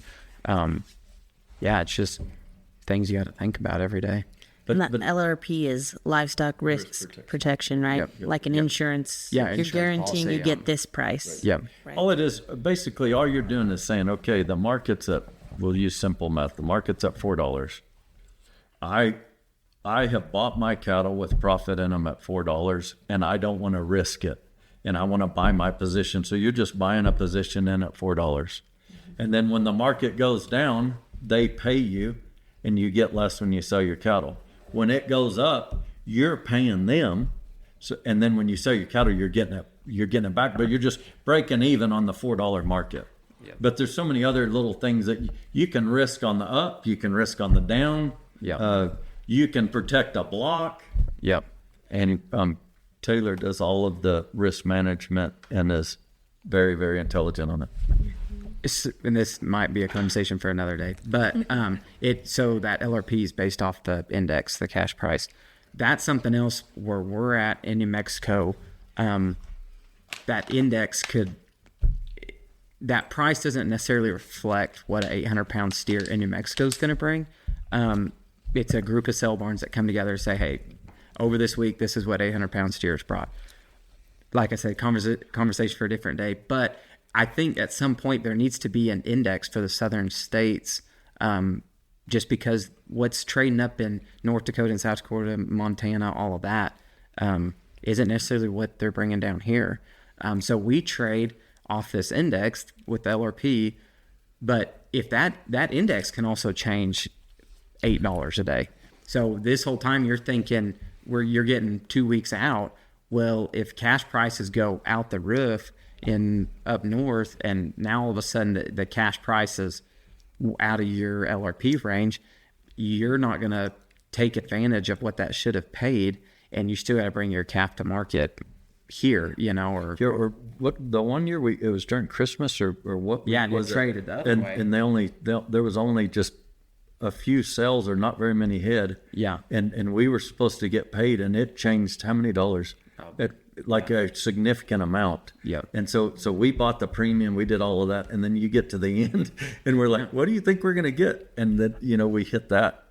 But I think also a big thing is labor. The if you look at why we're not bigger than we are, right? Why is it? It's because of labor. Why do we do what we do? It's because of labor. Why is it that when we ship, it might just be me and Taylor, or me and Donna and Taylor, or why is it that we use dogs to work cattle? It's because we can't get help. And when you have a dog and your dog does wrong, you can put him in the pickup. When you have a helper that you're paying $200 a day and they do wrong, you can't be like, hey, go sit in the pickup. You still pay them. Yeah, and you still got to pay them. We were shipping a brownfield, and this is kind of when the dogs started, right? And it's for labor. So we shipped, and the cattle had been in this wheat field for 4 months. and we no longer unloaded, and they had ran like 5 through the fence. They had cattle roped, and we're like shipping. This is our payday. And they're like sitting there, rope dragging, and I'm like, Had to what? gather. I'm like, well, what about the other 160? You roped 20, you know.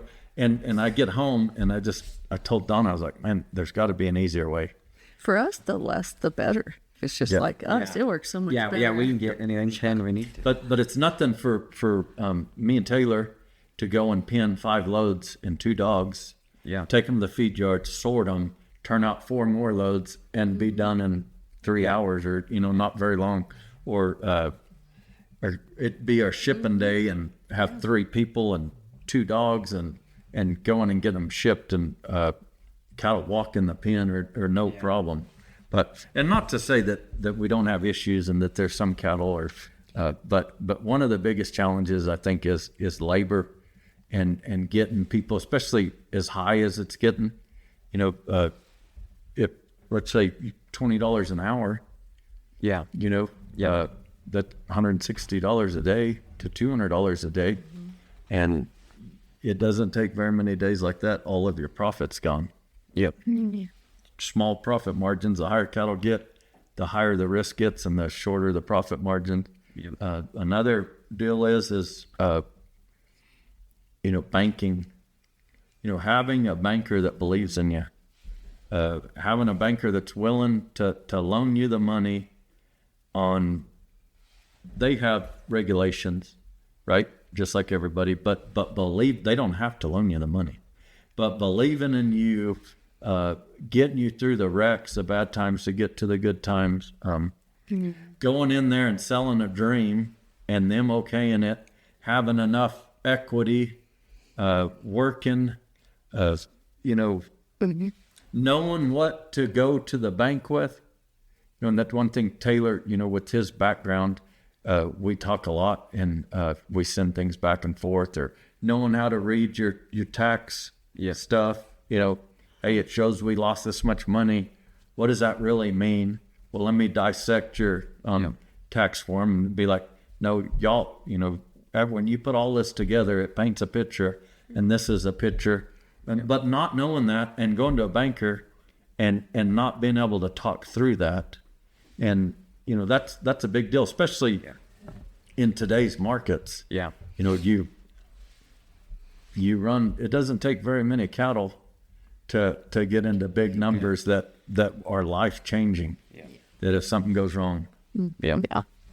Yeah, I was thinking of that as you guys were talking about it. We talk about the thin margins, and sometimes people see ranchers or farmers have this big life, but you don't understand that the big life comes with a big debt and big and tiny margins, right? The profit on top of that. And so that willingness and that courage to go and get a loan for millions of dollars sometimes, right? That's crazy, right? Yep. And it takes, like you said, it takes skill, it takes time. Also takes some courage and some trust, trust in your family, trusting your partners, trusting God, all of the things that is ever impressive to me that it takes, that people don't understand, that you got to just take the risk, right? Yeah. If you want the lifestyle, you have to take those first risks, and sometimes that's walking into a bank. Yeah, absolutely. And being wise, like putting your money back in, that's something we've tried to really do. Is when we get a check, it goes back and it gets invested back in, and trying to really build things too. And when you're starting, everybody's trying to work and build their spot in the world. And and you're having kids, and it is so hard to find the time and to do it all. And you see somebody that's say 50 or 60 or 40s, and that they've put all their time in, and you don't see that they didn't take a day off for 20 years. Yeah. And then to get the equity where you want to be, or now we're able to leave and go do something, because we want to enjoy our kids, but there's 25 years of equity that we never spent, Donna drove an old wore out pickup, Crown Vic, that had 200,000 miles on, and drove back and forth to Clovis, and an '01 Ford that we put 350,000 miles on, and that we didn't have a pickup. My pickup was a semi that I was gone in for 20 years, and then same way in the cattle business. You work and equity's a huge deal. Yeah. You work, the kids or the younger generation that are wanting to start, like, equity don't just show up at your doorstep. You got to go earn it and get it and work. Yeah. It's got to be something that you worked for. Yeah. Yeah. What's something you're excited about in your operation right now? What's something that excites you? I think you guys have probably already talked about some things that you can tell are exciting, but what would you say? Just the future growth of Cortese and Lee. The last few years we started breeding heifers. That's super exciting to get them in a condition ready to breed and breeding them. And we've kept bulls back from our cows. So there's just a lot of fun times. Yeah. I think being so diverse and being able to hit a bunch of different markets and do a bunch of different things. For a lot of years, dreamed and worked, and then dreams coming true. Like, funny story, when we leased this ranch, we showed up and talked to them, and we leave. I tell Donna, there's no way. And about a week later, after we talked to him, he said, he calls me and says, I'm going to lease you my ranch. So that was like a dream come true. There's one thing that I always wanted. Not that my family didn't have ranches, but the only way that I see that we're ever going to get a ranch is we're either going to have to lease one or go buy one ourselves. And that's a dream that's been ours for a long time. Mm-hmm. But it was such a dream that whenever we moved here, we were here for about 4 or 5 months, and we still didn't have furniture in the house, and we had a little bitty card table And a lawn chair. and a lawn chair, and we had Amazon beds that we ordered, and man, they hurt. I couldn't sleep. And Donna says, Luke? I said, yeah. And she said, I think this is for real. This isn't a dream no more. Can I go buy furniture? And I said, yeah, I think so. She said, they're not going to take it away.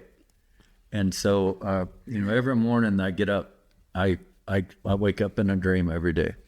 And it's something, there's a lot of nights that I'm so excited about the next day that I have a hard time going to sleep. And like, I am so pumped to get up and do what we love to do. Yeah. And I always tell people is that one thing that you can always say is that he got up every day and did what he loved to do. I mean, there's things every day that maybe not be as fun as others, but I love it, right? Being able to, we've raised bulls and watched them grow, leasing some bulls out now, helping other people. We feel like we got a really nice set of commercial cows, watching that breeding program. Yep. Weaning our own calves. And being able to see our own calves on grass and on wheat. Another Beef. Eat our own beef, grow our own beef. Yep. Another thing that was super pumped, we had like a misfortune in the market, and we had a set of heifers that were on wheat that we weren't going to be able to get out of. We're going to lose a bunch of money. So we kept them, and the market would drop $7, and the guy we were trying to sell them to would drop 20 cents. And so we kept them, and I mean, this market kept going down, and the cattle were LRP'd. So on the way down, we're getting paid, and we're holding on, and we end up feeding them. And that we get paid on our LRP, and that was at the bottom of the trough, and the market started working its way back up. But every day after we didn't sell the cattle, the guy that we're selling to would call, like, laugh, I bet you wish you'd have sold them. And, you know, we just keep our head down and keep working. But it was a very exciting time whenever we knew that we had cattle on feed in a feed yard, and that it was more exciting whenever the cattle were sold as fat cattle, and or we could go to the feed yard and drive around, and, you know, it was like we made it. You know, we're here with, you know, we're not supposed to be able to do this, or, you know, we have 3 pens of cattle here, you know, which isn't a lot, but it was plenty for us. Yeah. And knowing that we help feed the world with our product, that, you know, taking videos and pictures, and anything that we bragged or said anything between us, we were proud. And it was like a moment of being excited. Well, just it had taken these years working together to find, it takes a lot of capital to have equity in your cattle at the feed yard, that, you know, now you're another 6, 7, 8 months out on getting paid for it, that, you know, we're not going to finance our cattle in the feed yard. And so to get to that point where, hey, we can sit back, have the money in the cattle there, be able to continue buying fresh calves coming in, trade cows, stuff like that, and just be able to expand. And so one thing too, so we have a set of fall calvers, and we have a set of spring calvers, and our fall calvers we run bulls on, spring calvers we run bulls on. So we're able to have our bulls turned out 6 months out of the year. And we're able to double use our bulls to where they're not just in one deal. So, you know, if you look in your initial costs of running a ranch, one of them's bulls, especially, you know, $10,000 or $12,000 a bull. So let's say that we can cut your bull cost in half, right? So now it only costs $5,000, because now you can breed 600 cows twice. Okay, and so then let's look at another deal. So because we don't have 1,200 cows, right? But we have fall and spring, we can have more bulls, and we can tighten our calving period, because when a cow comes in heat, you know, there's more bulls there to breed them. But then we can also get a money coming in from leasing bulls. And so, you know, so now our bull cost is cut in half, plus we're getting outside money to the ranch for leasing bulls to another ranch. Yep. And another deal is that we hit 2 markets. So our fall calvers hit a market, our spring calvers hit a market. We hit 2 kill cow markets. So whenever all of our open cows, they're going to hit 2 markets. That's one of the things that I'm most excited about, is that you look at our operation. You know, Taylor has a farm, right? He has the grow yard. He grows a lot of the feed. We're very, very, very diverse. There's some. We have a trucking company. We buy and sell hay. We buy and sell cattle. We have order buyers in 5 or 6 sell barns that we're buying cattle for people and selling at certain times of the year. And then we kind of have our spot or guys set up for when we need cattle, that we're not fighting as much. Or Taylor has a custom farming to where, you know, he's able to have nicer tractors because he can keep them busy more times during the year. He's able, now that, you know, as we're getting better now, to say that the price of grain or silage is lower, so he knows that we can feed that product through our cows and make more money. Yep. And like I said before, just having more pieces to this puzzle that we've been trying to build for 10 years now. And just excited to see what comes of that and where it's headed. The contacts. Yeah, people. You know, knowing that it's dry in Arizona, and knowing that they're selling cows in Arizona without pregging them because they're so weak. And so we'll buy cows in Arizona for, you know, kill cow price. We get them in, they'll be like very, very weak. Nurse them, barely get them along. Once they're stout enough to go down the chute, preg them. 40% of them be bred tag them. They're wilder than wild. Put them, cut their horns off. Put them behind a hot wire in the pens and turn them out. Have dogs, people. We can manage them now. The cows that we kill, they break even, and then we're able to get into a cow that's going to have a calf for $1,500 when everyone else is paying $3,000. Yep. But knowing that and seeing that, and everywhere in the world, it doesn't matter where you're at. There's a drought somewhere where they're selling cattle, or there's a misfortune somewhere. But being out there looking, and if you're spending all day with your head down staring at your phone, everything's just going to go right on by you around. Being able to look and pay attention and see and ask questions and learn from people, finding somebody knowledgeable and asking and just sitting there watching. Yeah. Yeah, I was going to say the realized dream is anybody can feel that, how much that means, right? Yeah. That you guys are getting to see your dreams, and that no one can take that away. That's like, that gives me goosebumps, right? Yeah. How cool is that you've given yourself that, given your family that. That's really special. And the connections and the network are so important. Right. Like you said, not everybody wants to see you succeed, but some do. Yeah. And those ones you can learn from, and those ones you can emulate. I love that. So what's your favorite part of the work for day to day? What's like one favorite? And it could be just a current favorite too. Currently, I like being outside and seeing all the babies. Yeah. That's my favorite right now. Absolutely. I like that no 2 days a week are the same, like The unknown. Yeah, you don't know. You might be working on a road grader one day. Or we're going to be weaning our fall calves and branding our spring calves soon, getting fresh cattle in.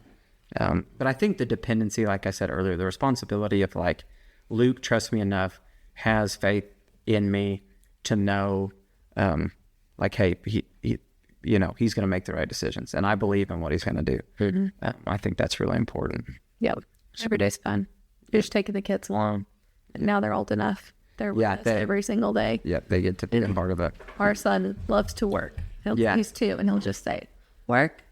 Like, he loves Cute. And so, First words work. yeah. And like, Luke and Donna definitely championed like us being family oriented, and like when I decided to stay home and be a stay-at-home mom with the kids, like they really valued that and like poured into us over that, and always encourage us to bring the kids, even though it's hard sometimes with the toddlers. As much as we can be out there, like they want us out there, and we definitely feel that it's genuine.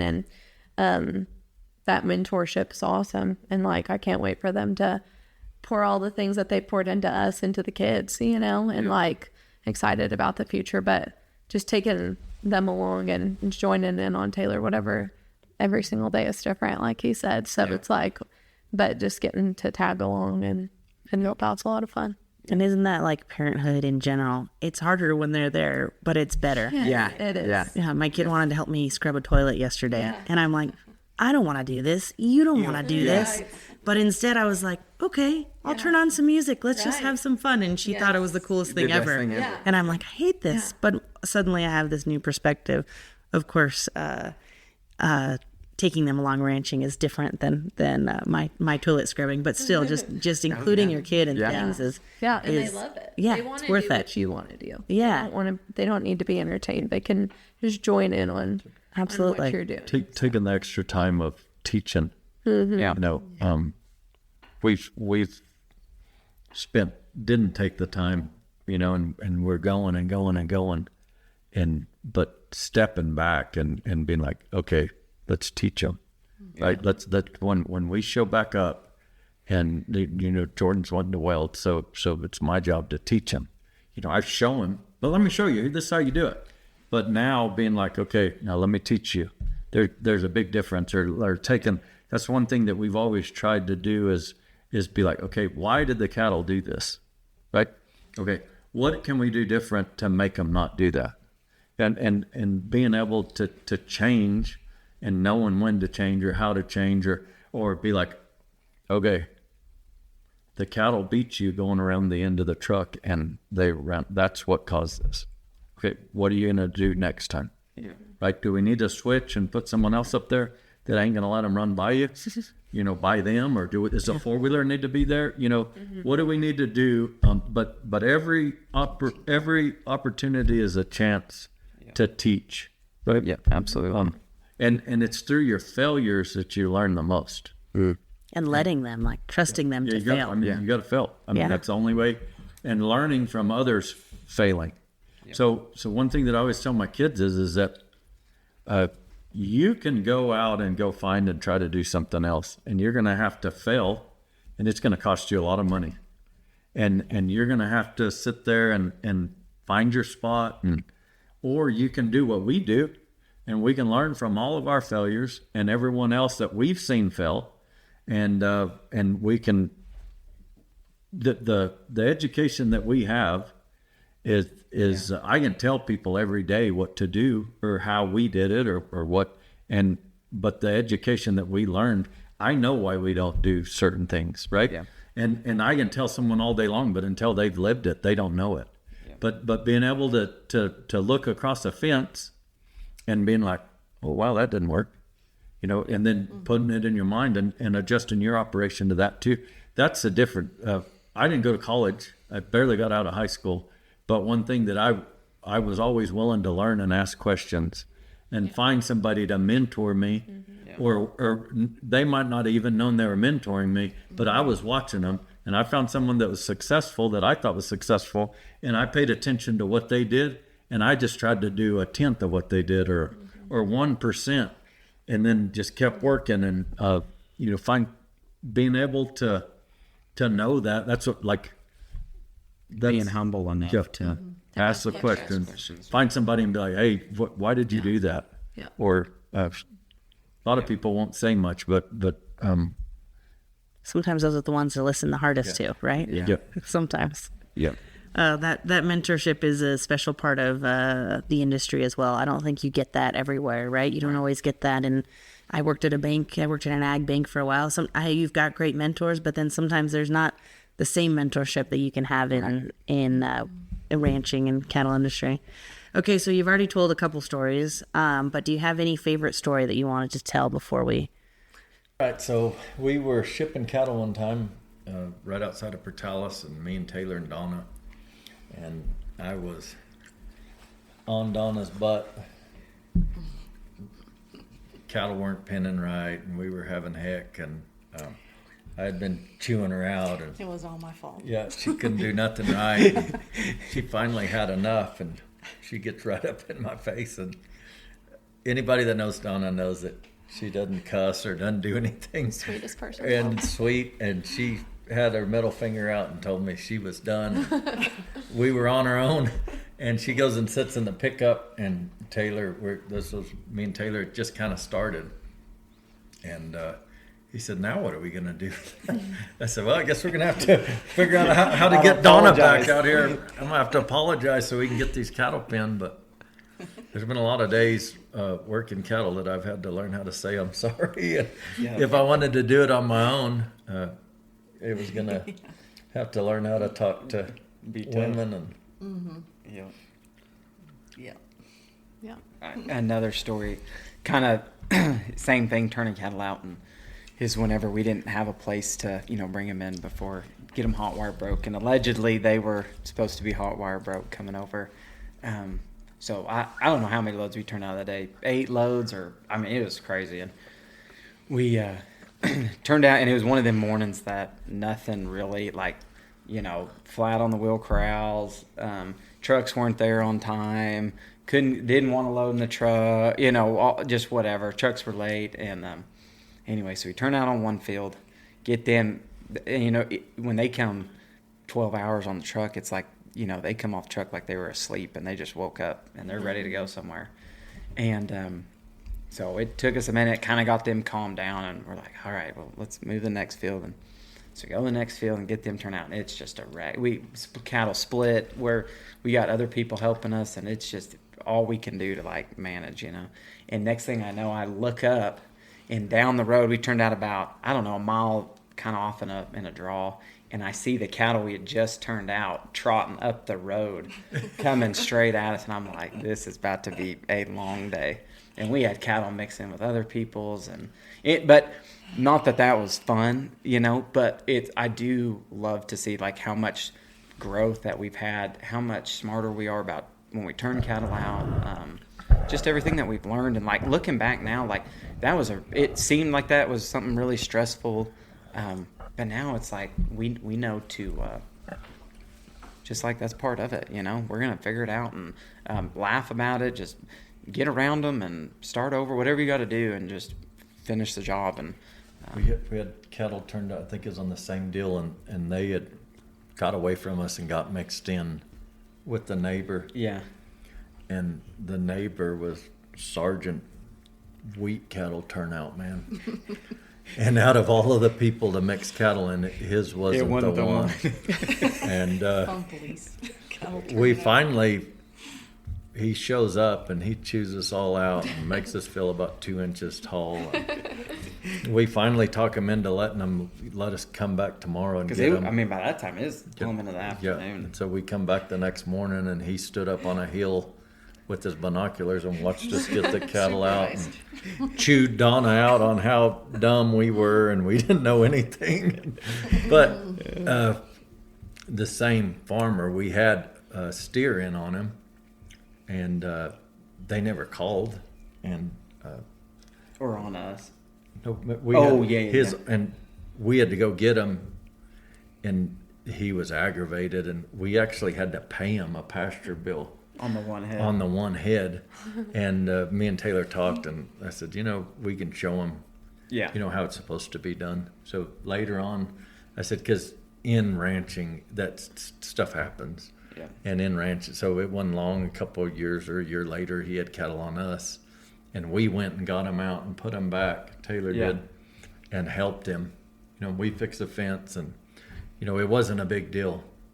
Yeah. But in agriculture, there's things that there's a guy used to tell me a list is a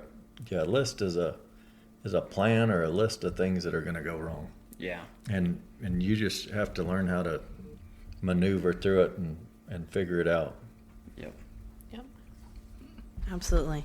And treat people how you wish to be treated, right? That's absolutely. Again back to that kindness and another time we were right outside of Portales, and we had 5 trucks come in, and we were unloading them, and the group just kept getting a little bigger, and they were fresh and hadn't seen a hot wire. And about the time that 5th truck unloaded, the cattle, we couldn't hold them, and they ran off. And Joe's horse was in the water, and the water was hot and bucked him off. The hot wire was in the water, so when his horse got a drink, and it shocked her, and she jumped in the water, bucked him off. Almost ran Donna over. Yeah, I was at the pickup, or a ways from the pickup, and she was just like running blind. Came straight towards me, so I had to run. The cattle were running off. Then at 4 o'clock, the truck showed up at 7, and at 4 o'clock that afternoon, we finally had all 450 head circled, and they were so tired they laid down, and they're like, "What are we gonna do?" I said, "We'll come back in the morning." And we come back the next morning, and there was 7 head in that pasture, and I'm like, we just fed every person in Portales. There is no way we're gonna get all these cattle. And they went 20 miles, a part of them did. But every day for the next month, we drove around and we went through people's yards. We found them all. We found every single one of them. And that was a pretty wild time right there. Learning experience. Learning, yeah. anything that could go wrong did go wrong. Yeah. What's the best piece of advice you've ever received?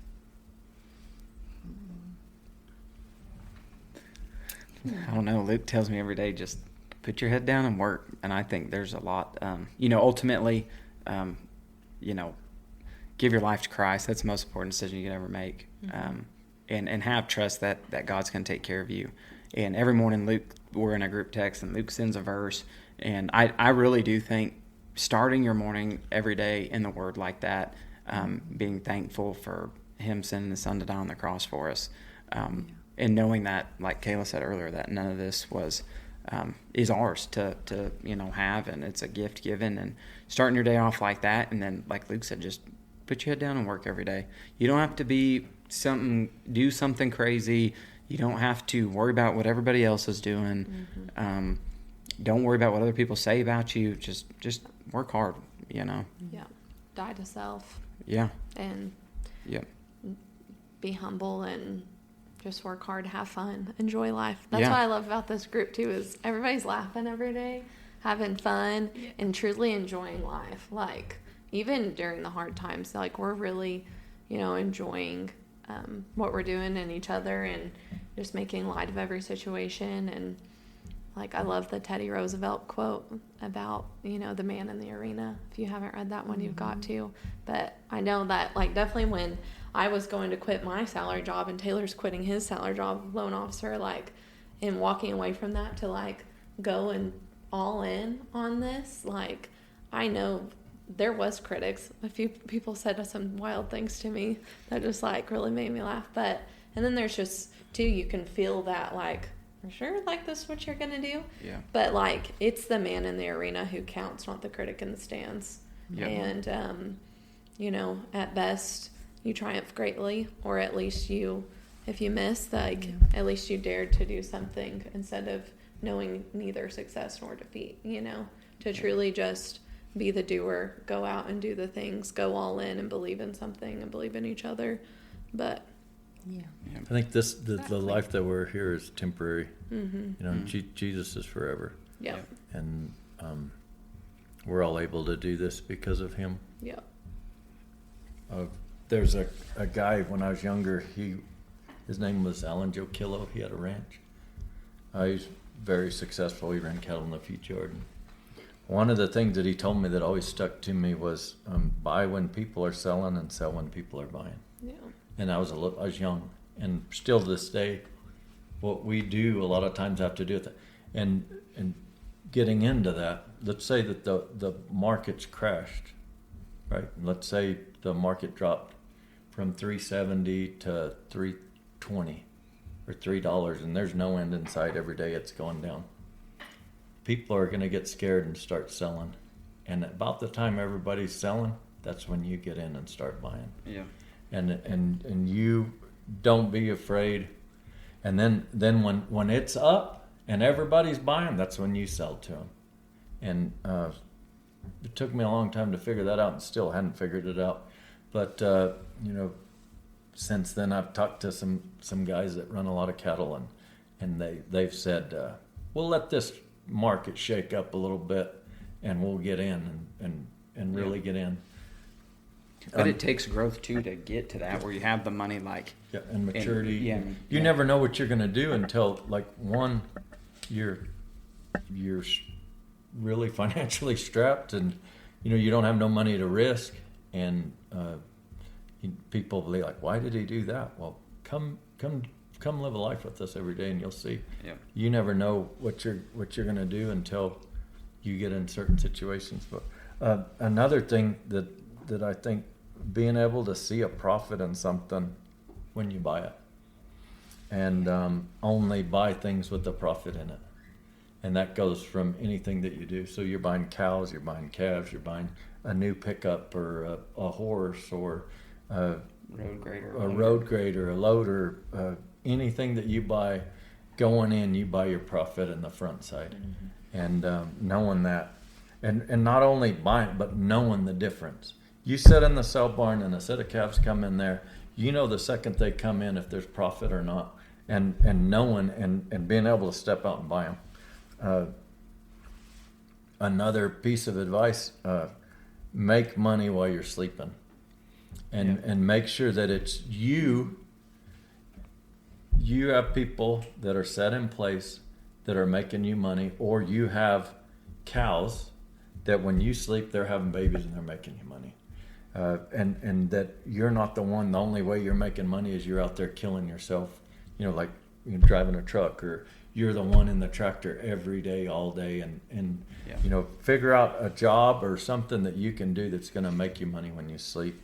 And then one thing that we always talk about is everything's negotiable.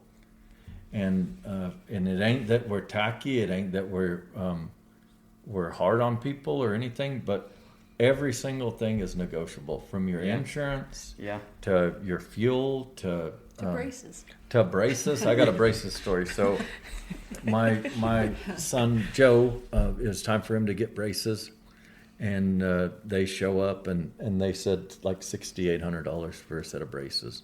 And so I told Donna, I said, call up there and ask them how much that we'll just pay for them up front. So she calls, and of course the lady was rude and said no, and so she comes back, and Donna's like, this is stupid, they won't. And I said, you're talking to the wrong person.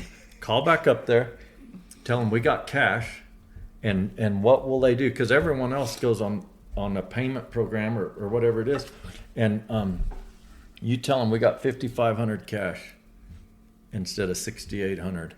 And so she did, and they said, we've never had this happen. I said, well, you've never dealt with Luke Cortese. And so they got her on the phone with the right person, and they did it. But even down to the braces are negotiable.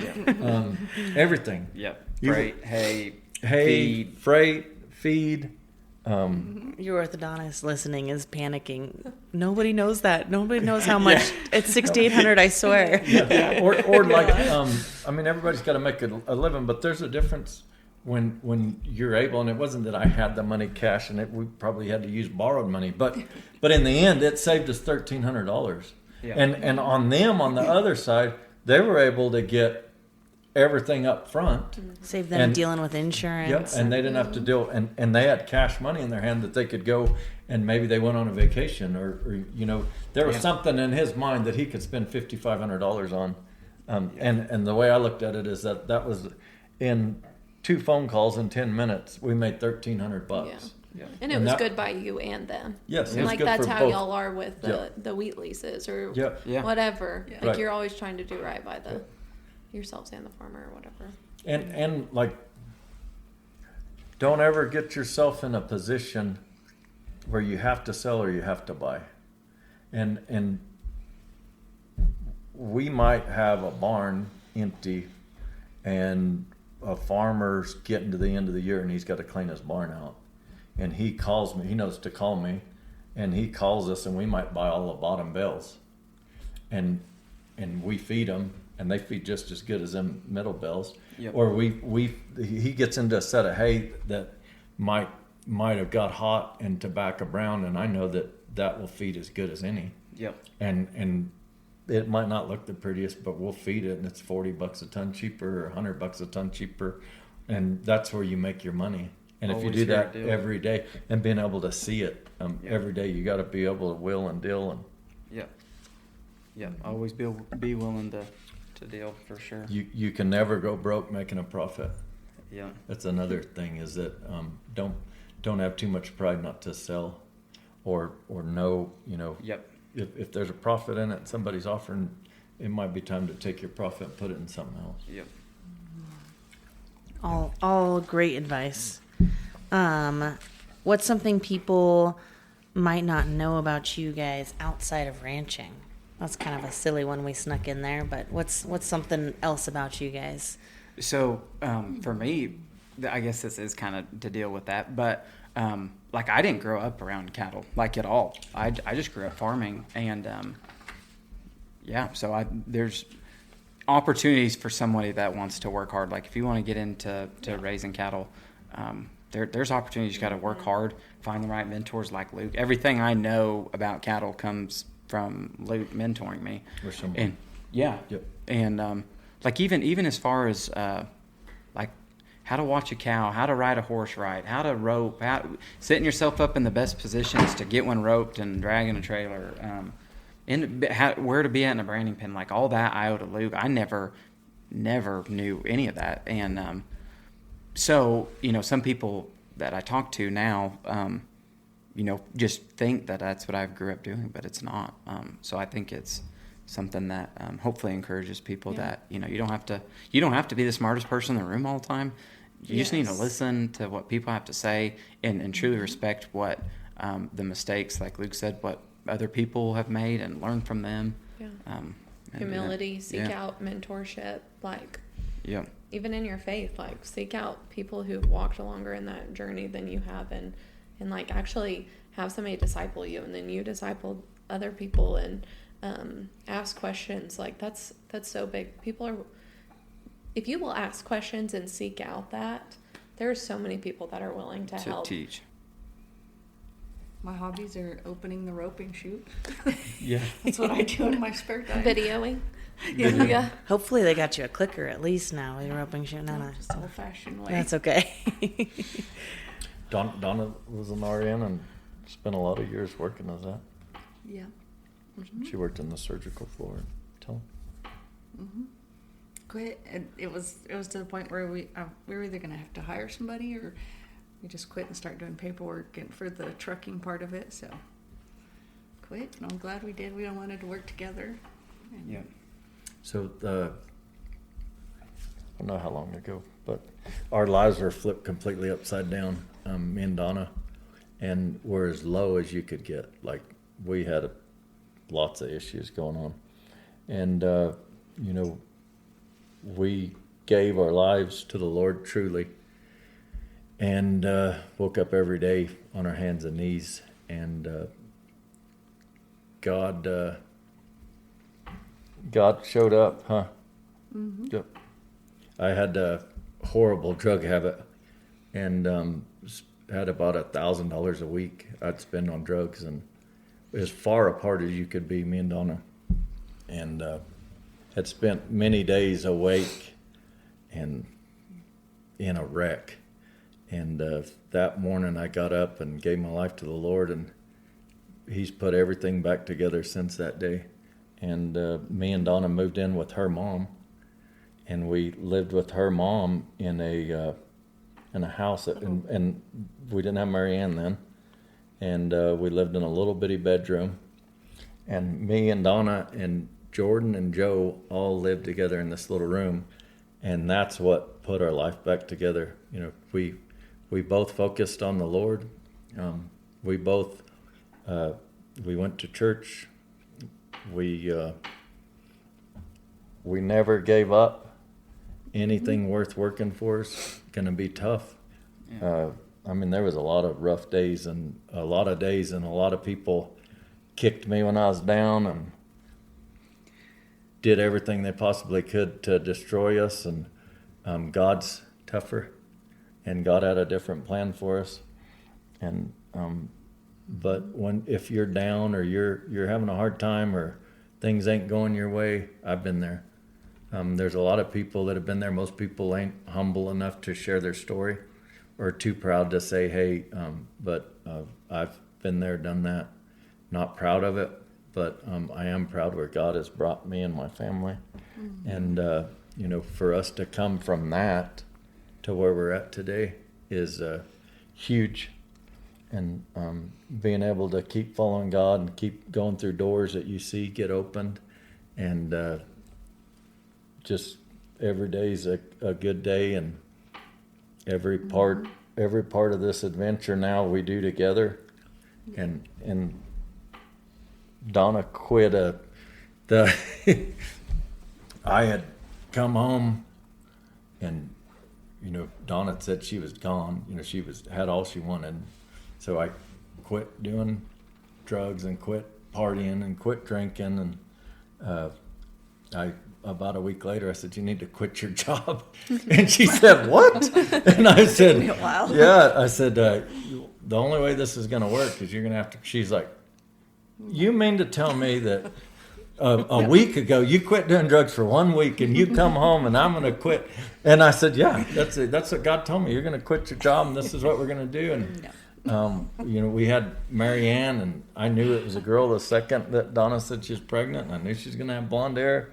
God showed me, and curly hair, and but putting your trust in the Lord and knowing that it's going to be all right, and like having that peace, even when the whole world's falling and caving down around you. God's greater than He can move any mountain. I should have had withdrawals like you wouldn't imagine. I got down on my hands and knees, and God got me through every bit of it. God put our marriage back together, put our family back together, put the trucking together, the cattle together, this friendship together. The ranch that we got leased.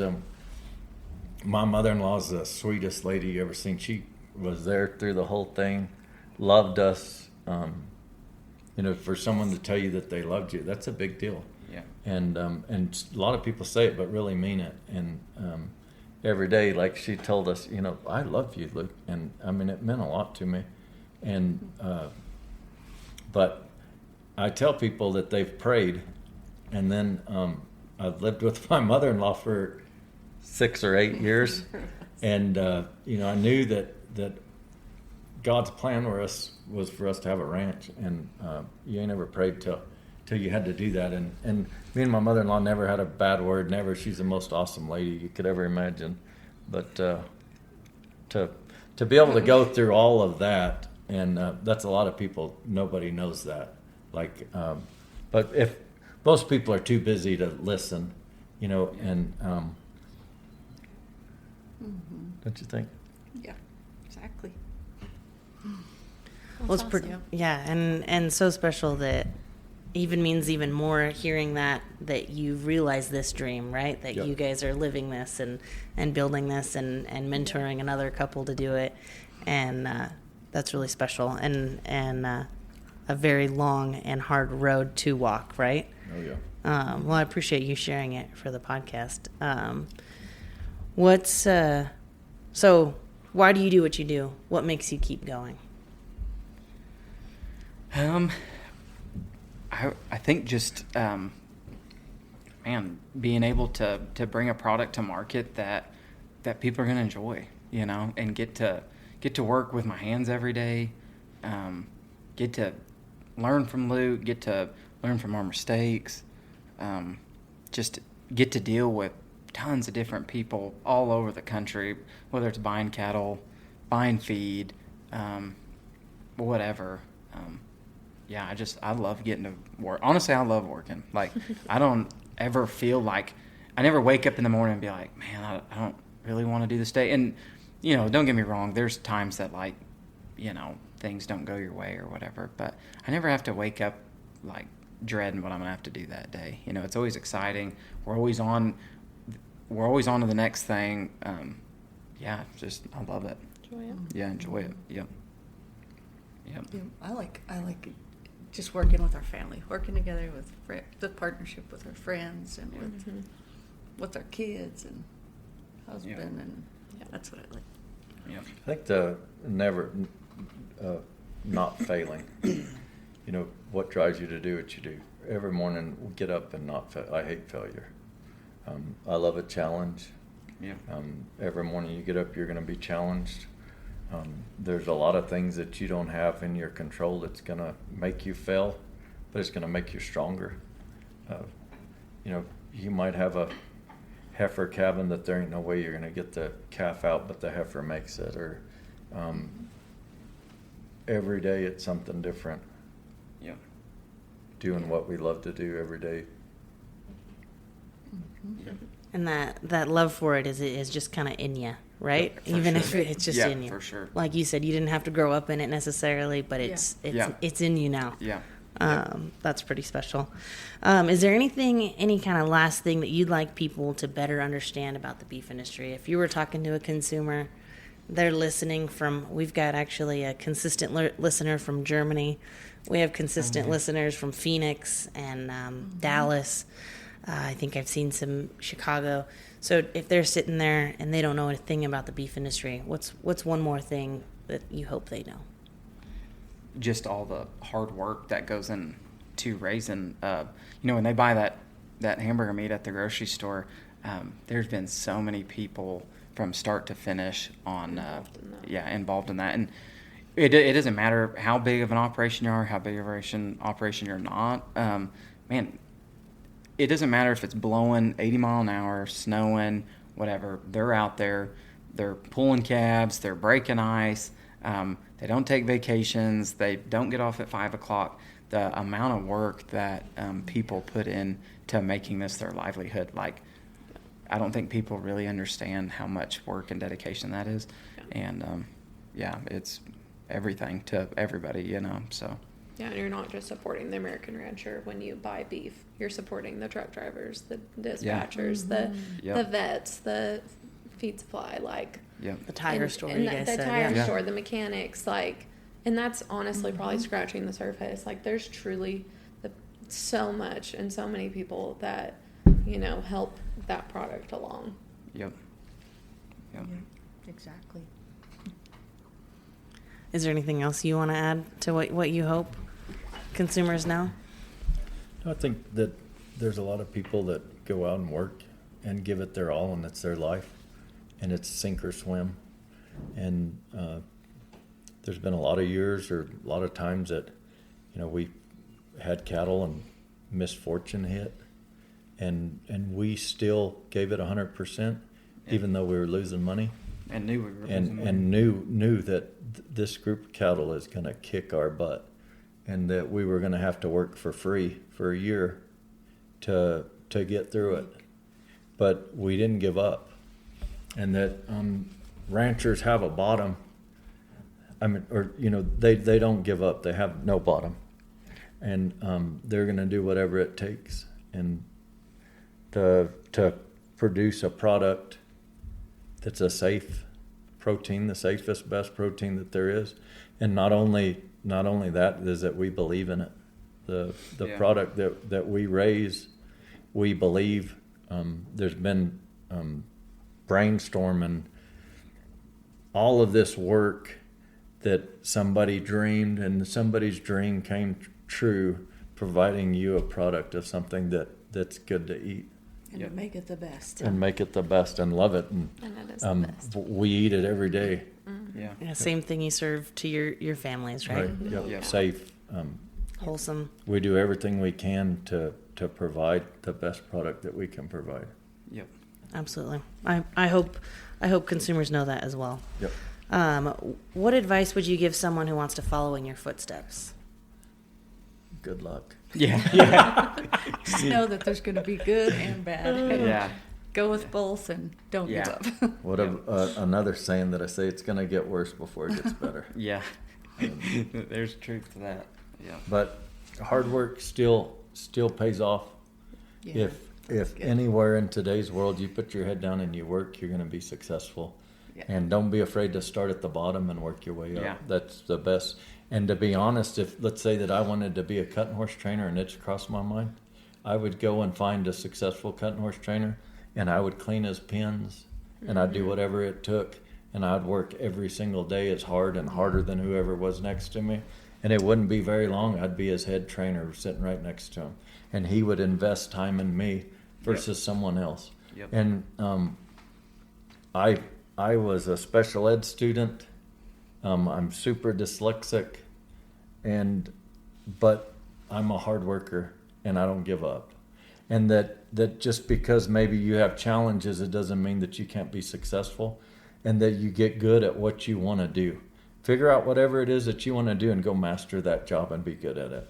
And if I was going to hire somebody, and let's say that I'm running a big company, and that I'm in charge of hiring, I would rather have somebody that isn't as smart and that's willing to learn and will work and be the first one there and the last one to leave, be willing to sweep, clean the toilet, whatever it takes, versus someone that's had all the education in the world but is lazy and they think they're too good or they're not, because I ain't too good.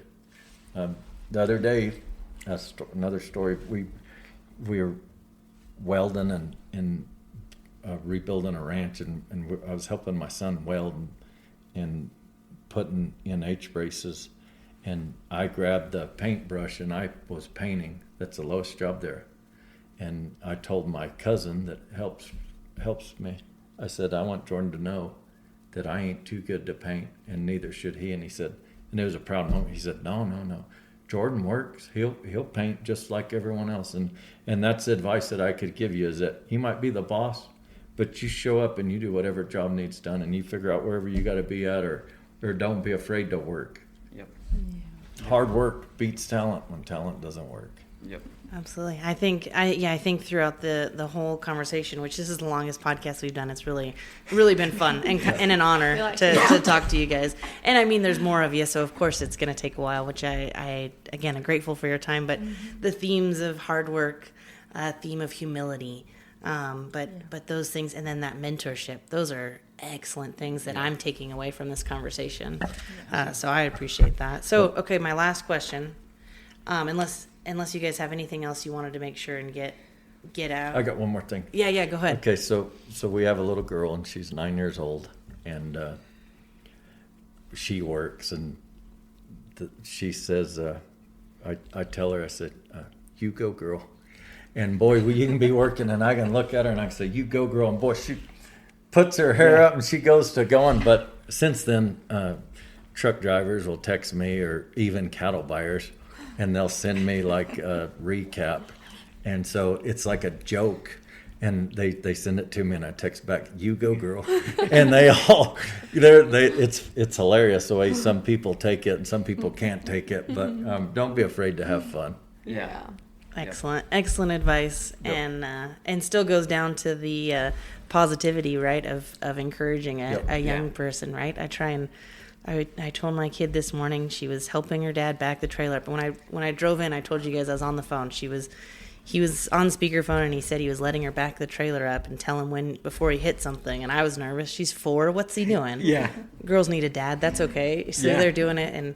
And then she got on the phone with me, and I said, well, are you proud of yourself? And she said, yeah. And I said, I'm proud of you too. Yeah. Don't be afraid to fail. Yeah. Either.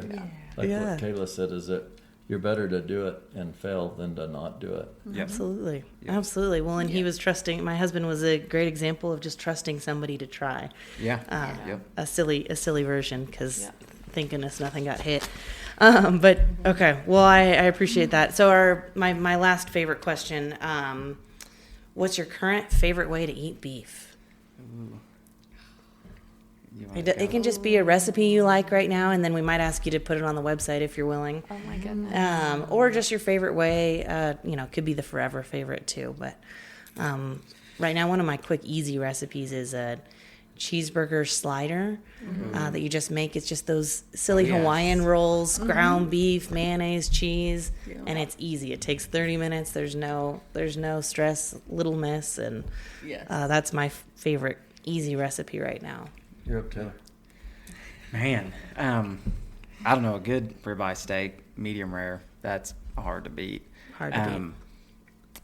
We have some friends that make really good chili Colorado with beef instead of pork, and They make the best. And that on top of like a thin ribeye steak. Oh man, that's hard to beat. Or a green chili cheeseburger. I don't know. It's all good. All of it.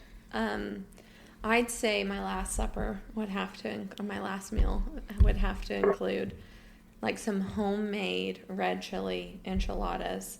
And if you get on kind of like closer to the border, like into another state, they start giving you red chili enchiladas that have like brown enchilada gravy. I'm talking homemade red chili sauce that we make New from Mexico scratch. red chili. Yes, we make it from scratch. It's amazing. My grandma's is the best.